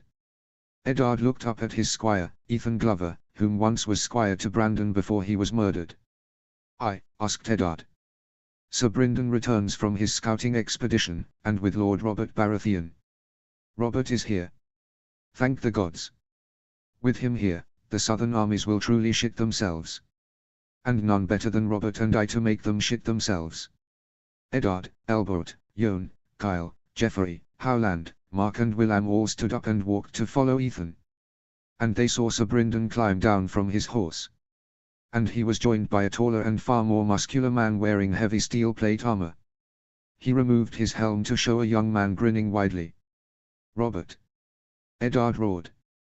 He ran to him and hugged him so hard. Gods! Ned, when did you get so strong? What? Eddard remembered that he was now a werewolf. Sorry, I'm just glad to see you here. Did you think I would not fight with you? Robert asked as he thumped his hand on Eddard's back. No, you. Never. Did you receive word that Lyanna is at sea? I did. She should be reaching Storm's End in a few weeks, Robert replied. Eddard let Robert be greeted by the others whilst he turned to Sir Brynden. What news is there, Sir Brynden? He asked. Not good, Ned. Umril Celtigar leads an army of 35,000 men. They will be here within 2 days, said the Blackfish. Eddard turned to Ethan. Gather the bannermen to my tent. We will discuss the plan there. Eddard stood in his tent with his friends gathered over a map of the Riverlands. A recently drawn map, provided by Sir Brynden, meaning that its information was highly accurate in comparison to whatever maps that Umril Celtigar was using to track them down. Eddard started placing map pieces on the map as his bannermen arrived. Many do not believe. They do not think as I do, that we can be victorious. But once Celtigar is defeated, that will erase all doubt. And morale will be high at the victory we achieve. And I know just how to achieve it. My lords. Sir Brynden has returned from his scouting expedition and he returns with news. Sir Brynden. The Blackfish placed a few dragon pieces on the map. My lords, Celtigar has 35,000 men. He will be here within 2 days. He'd have been here sooner if me and my men hadn't killed his scouts. The delay buys us some time. But time to do what? Asked Jorah Mormont. Spring a trap that not even Celtigar will see coming, Eddard replied. All turned to him at what he said. What do you mean, my lord? Asked Sir Willis. Eddard pointed at the hills outside. Sir Brynden, think you that we can hide men behind those hills and Celtigar not see that they are there? He asked. I do, he replied with a nod. Roose Bolton's soulless eyes narrowed at Eddard, as though he had guessed what his plan was. Then this is how we will do this. We shall give off the impression that there is a mass desertion from the campsite, all of which are our cavalry. Just as they march on the camp, Celtigar will think that this will be an easy victory, and so he will send his army to attack the camp. But as they attack, our heavy infantry, hiding in those hills, will charge on them as they surround the camp. The lords looked impressed by the plan. Even the Blackfish nodded with approval. Out in the open, their infantry, no matter their numbers, will easily fall before the mighty infantry of the north, led by Lords Umber and Carstark. Both lords flushed and bowed their heads at being given the command. And once we crush the infantry, Celtigar will send the rest of his army and his cavalry to finish us off. But as we meet them on the open field, our cavalry, commanded by Sir Brynden and Lord Bolton, will intercept them from the rear. And we will finally crush them once and for all, dealing the enemy a swift and fatal blow. Interlude V. Jon Bronze Jon Royce, as Andalune. Jon smiled as he watched as Sir Brynden, Elbert, Jeffrey and Kyle ride from the campsite with the northern cavalry, including the mighty knights of White Harbour. And as they fled, Jon turned to the approaching army, with Celtigar riding at the front, sat underneath the flying banners of House Celtigar and House Targaryen. Jon could almost taste his arrogance from where he was crouched down alongside Robert and Willam Dustin. And, just as Ned had known they would do, Celtigar sent thousands of infantry towards them. "Fucking fools," Robert muttered as he held up his enormous war hammer. Jon couldn't help but admire the great hammer. It was a spiked iron war hammer which Jon could just lift and wield, but not as well as Robert, or Ned, whom wielded it just as Robert could, to the surprise of both Robert and Jon. Robert will be a demon with that hammer. This plan is genius. The damned Crownlanders will never see this coming, Jon thought with a smirk as he quietly gestured to his squire, young Jasper Redfort, a boy of 9 whom had chosen to join him in this war. Jon quickly unsheathed Lamentation when he passed it to him. He was proud to be the first Royce to take the sword into battle since the Dance of the Dragons. But as they charged, Jon frowned. He spotted Celtigar, impatient for victory, join them with the rest of his army, charging with infantry and cavalry both. Not one soldier nor knight was left behind in the charge. Jon glanced at Robert. He shrugged. "Nothing changes," he whispered. Jon inhaled and exhaled before he placed his helm on his head. He did not put his visor down yet. Only when the signal was given, would he do that. He took up his shield, just as all the infantry were doing so. He glanced at the great Jon Umber and Ricard Carstark, both men eager for blood, he could see. Jon. Jon turned at hearing Willam's excited whisper. He looked up at the sky. And he saw a volley of flaming arrows. Jon pulled down his visor and lifted Lamentation up. "Charge!" roared the great Jon. As all of the soldiers and knights of the Crownlands charged at the camp, Ned, commanding the men in the camp, alone held the command. Jon saw Ned wield ice and cut down many soldiers and knights as they held their ground. Jon and Robert roared loud and long as they were the first to break the ranks of the Celtigar army. Jon swung Lamentation across. The swing beheaded 3 men before he thrusted it into the gut of another man. Then he bashed his shield across at a spearman, before eviscerating him. He turned to see Robert swing his enormous hammer. The faces of 2 men were bludgeoned with just that single blow before Robert smashed it onto the skull of another and thrusted the hammer's head into the chest of another before finishing him off with a stomp on his neck. None dared to approach Robert, just as Jon had predicted. Robert's swings with his enormous hammer could not hope to be matched by any soldier or knight of the Crownlands. Just as Jon sliced across, bisecting a man below the waist. Then he thrusted at a dismounted knight. The thrust impaled him in the throat. "Shields up!" roared Ricard Carstark. Jon looked up. He saw the arrows of the northern archers firing. He held up his shield. He was glad to see Robert and the other northerners do the same. And hundreds of Crownlander soldiers and knights screamed as the arrows either killed or wounded them. And as more arrows fired upon them, Jon heard the sound of a frightening war horn. He turned to see the return of the cavalry. The knights of White Harbour led by the Blackfish, charging upon them. Jon roared victoriously before he stabbed another soldier. He stood straight and bashed his shield against a soldier. The shafts of the arrows smashed at the impact, and many had cut at the soldier. He screamed as he fell to the ground. Yon beheaded him with a short swing of lamentation before he stabbed another. A knight of House Brune thrusted a sword at him. Yon parried the sword swing and swiftly cut his hand at his wrist. Valyrian steel cut through chainmail and steel plate. And he screamed before Yon cut his throat with a swift swing of lamentation. Yon eviscerated another as he tried to impale him with a spear. He dropped his spear. Yon quickly picked it up and threw it at a knight on horseback. The spear caught him in his ribcage. He screamed as he fell from his saddle and on top of his own comrades. Yon sliced down on another soldier. Lamentation split his head open, his chainmail coif doing little to protect him. His sword cut down from his hair to his jaw before Yon ripped it from his skull. The man fell to the ground before Yon swung Lamentation across, beheading 3 men with a single blow. He looked up to see the cavalry charge had broken them. They had smashed straight into the enemy and breaking their resolve. Few fortunate groups of men managed to flee the battlefield. But those unfortunate majority were killed or left for dead as the battle progressed. And then Yon saw Ned. He shivered at what he saw. Ned swung ice around like Yon's own son, and held an imaginary sword. Not only that, but Ned was covered in blood. His helm, his breastplate, his arms, his legs and his great sword all dripped with the blood of the many that had slain. And he had found Celtigar. Celtigar! Yon blanched when he heard his voice. Never had he seen Ned so angry. He had known him as a quiet and calm boy his entire life. But now, he was a terrifying spectre of a man, whom cut down men like farmers cut down wheat with a scythe. Umriel Celtigar held up a sword and shield. He stayed his sword when he saw Ned approach him.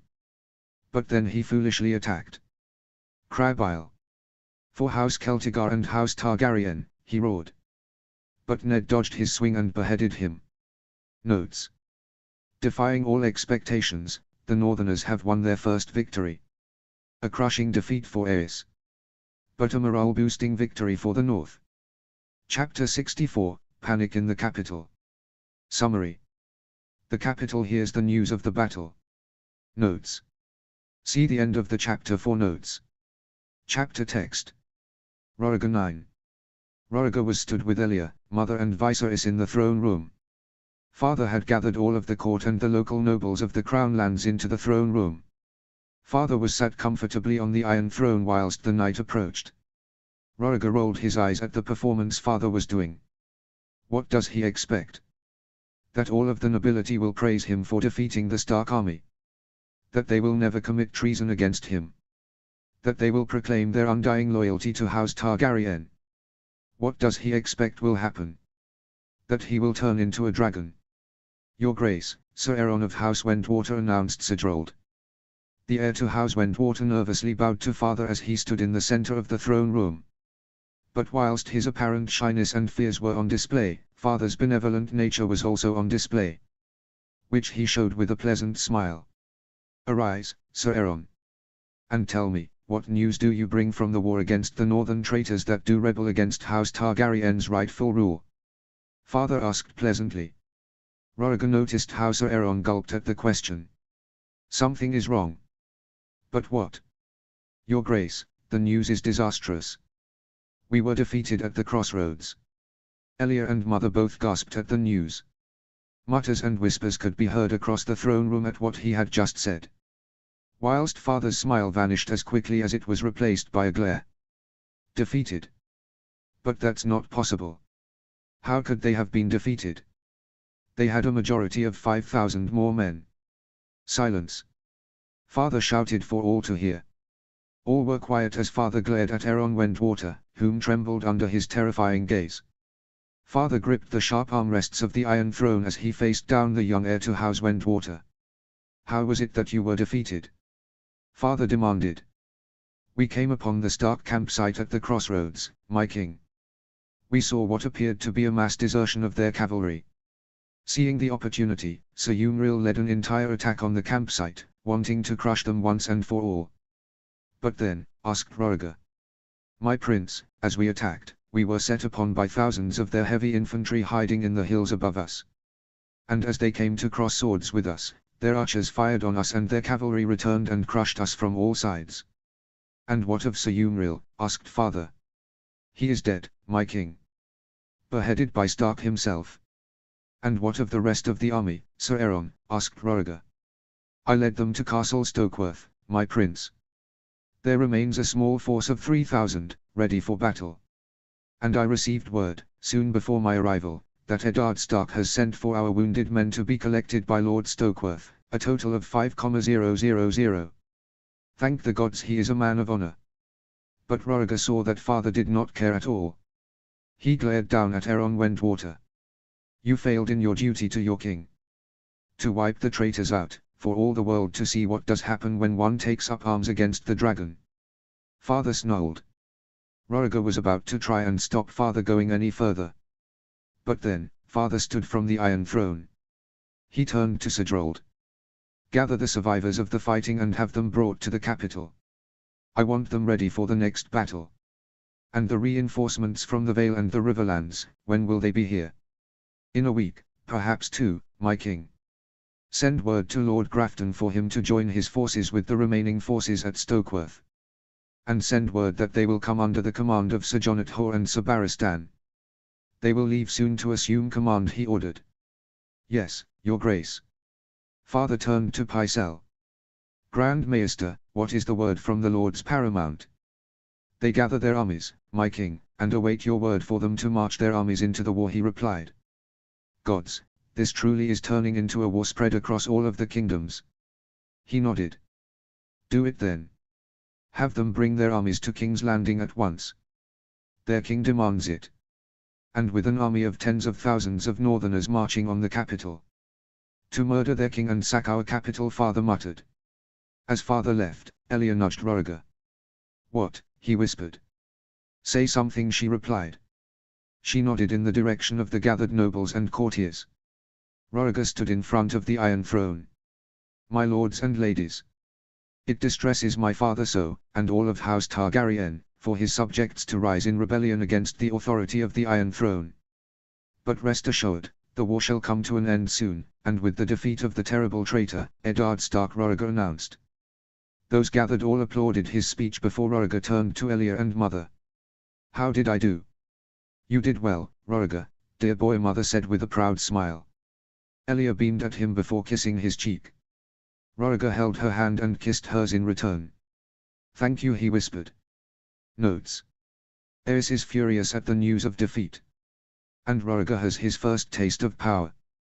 Chapter 65, Speed Bonny Boat to Storm's End. Summary.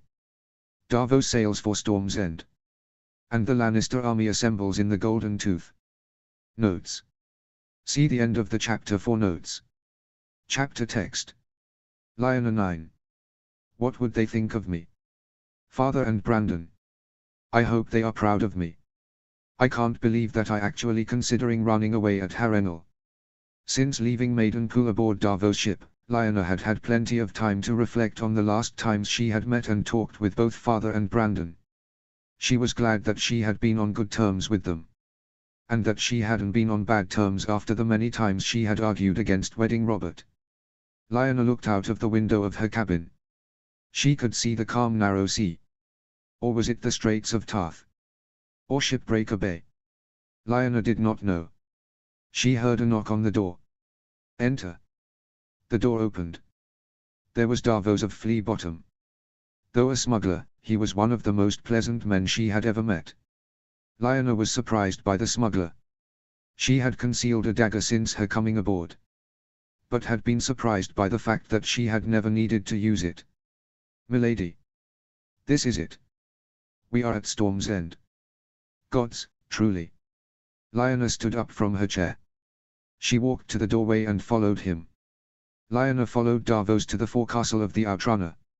Lyanna gulped when she saw it. There could be no mistaking it. Even if she hadn't seen it from the sketches in the history books, she would have known Storm's End from just looking at it. Just from looking at it, it was as if the enormous castle was sprung from the cliffs of Shipbreaker Bay. As though Doran God's grief had built the exterior inside the rocks before building it higher until it grew from the roots of the rocks themselves. It's incredible. Where do we sail for now? Lyanna asked. for she did not see a harbor or even a beach from which they could make berth. Davos drew a Mirish spyglass from his pocket. Another league or so, and we will come upon Eleni's beach. It is a few miles of riding or so from the gates of Storm's End, he said. He turned to his sons Dale and Allard, both of whom looked as though they were Benjen's age. Dale, take this and hang it from the crow's nest, said Davos as he produced a small white and yellow flag from his knapsack. Yes, father, said his eldest son. Dale took the small flag and climbed onto the rigging and onto the crow's nest. Allard, get to the helm and tell Garin to alter course southeast once we go past these rocks, he said. Yes, father, said Allard before he ran to the helm and spoke to the steermaster. Lyanna smiled as they came closer to the rocks. And then she turned to see the flag hanging from the crow's nest. Dale hung it so that a flag of yellow and white could be seen from the highest turret tops of the seat of mighty House Baratheon. The Baratheons inside will see the ship and will know what it means from Sir Bryndon's correspondence that we bring you here, milady, said Davos. Lyanna said, understanding. Davos. Milady, he asked with a smile. What will you do now, she asked. I do not understand, milady, he asked. Once you deliver me, the Baratheons may take offense over whom you are and your past as a smuggler. He shrugged his shoulders at that. Truth be told, I do not know. I have been living off of rich men like Sir Bryndon and doing their bidding for a long time now. My whole crew have. And probably my own sons when they grow old enough to captain their own ships. But, she asked. But, I am tired, milady. I am tired of being constantly chased by the Sea Watch and old Sir Tristram. I have heard it said that he keeps a pike at his keep reserved for my head, he replied.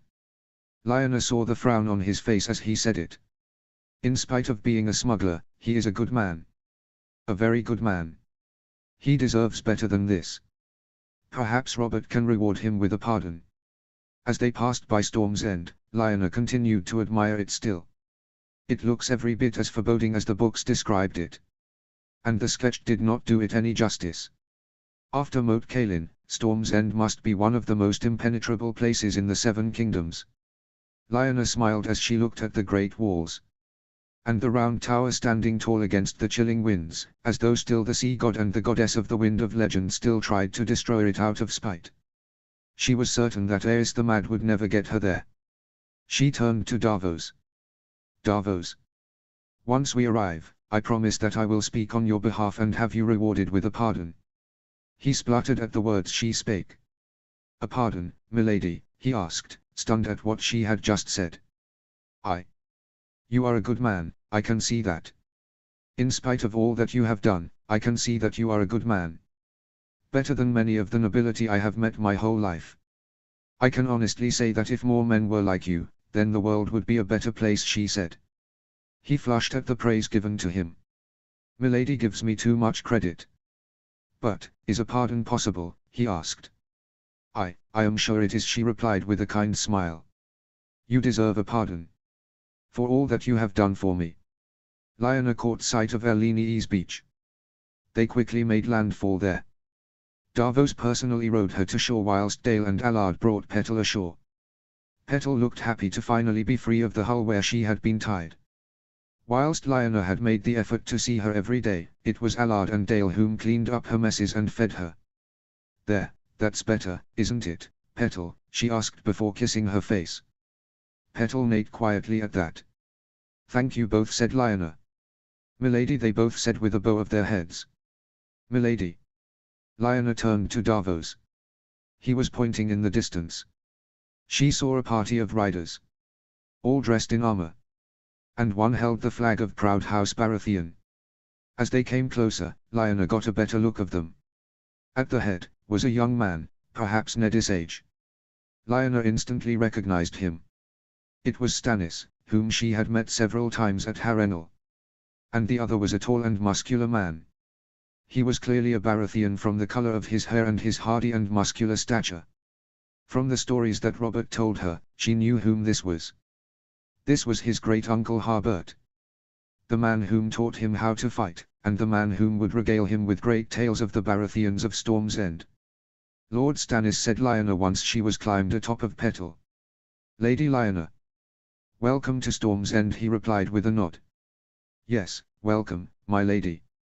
And whom are your companions? Asked Sir Harbert. This is Davos of Flea Bottom, my rescuer, and his sons Dale and Allard. Davos gulped as he felt the eyes of both Stannis and Sir Harbert upon him.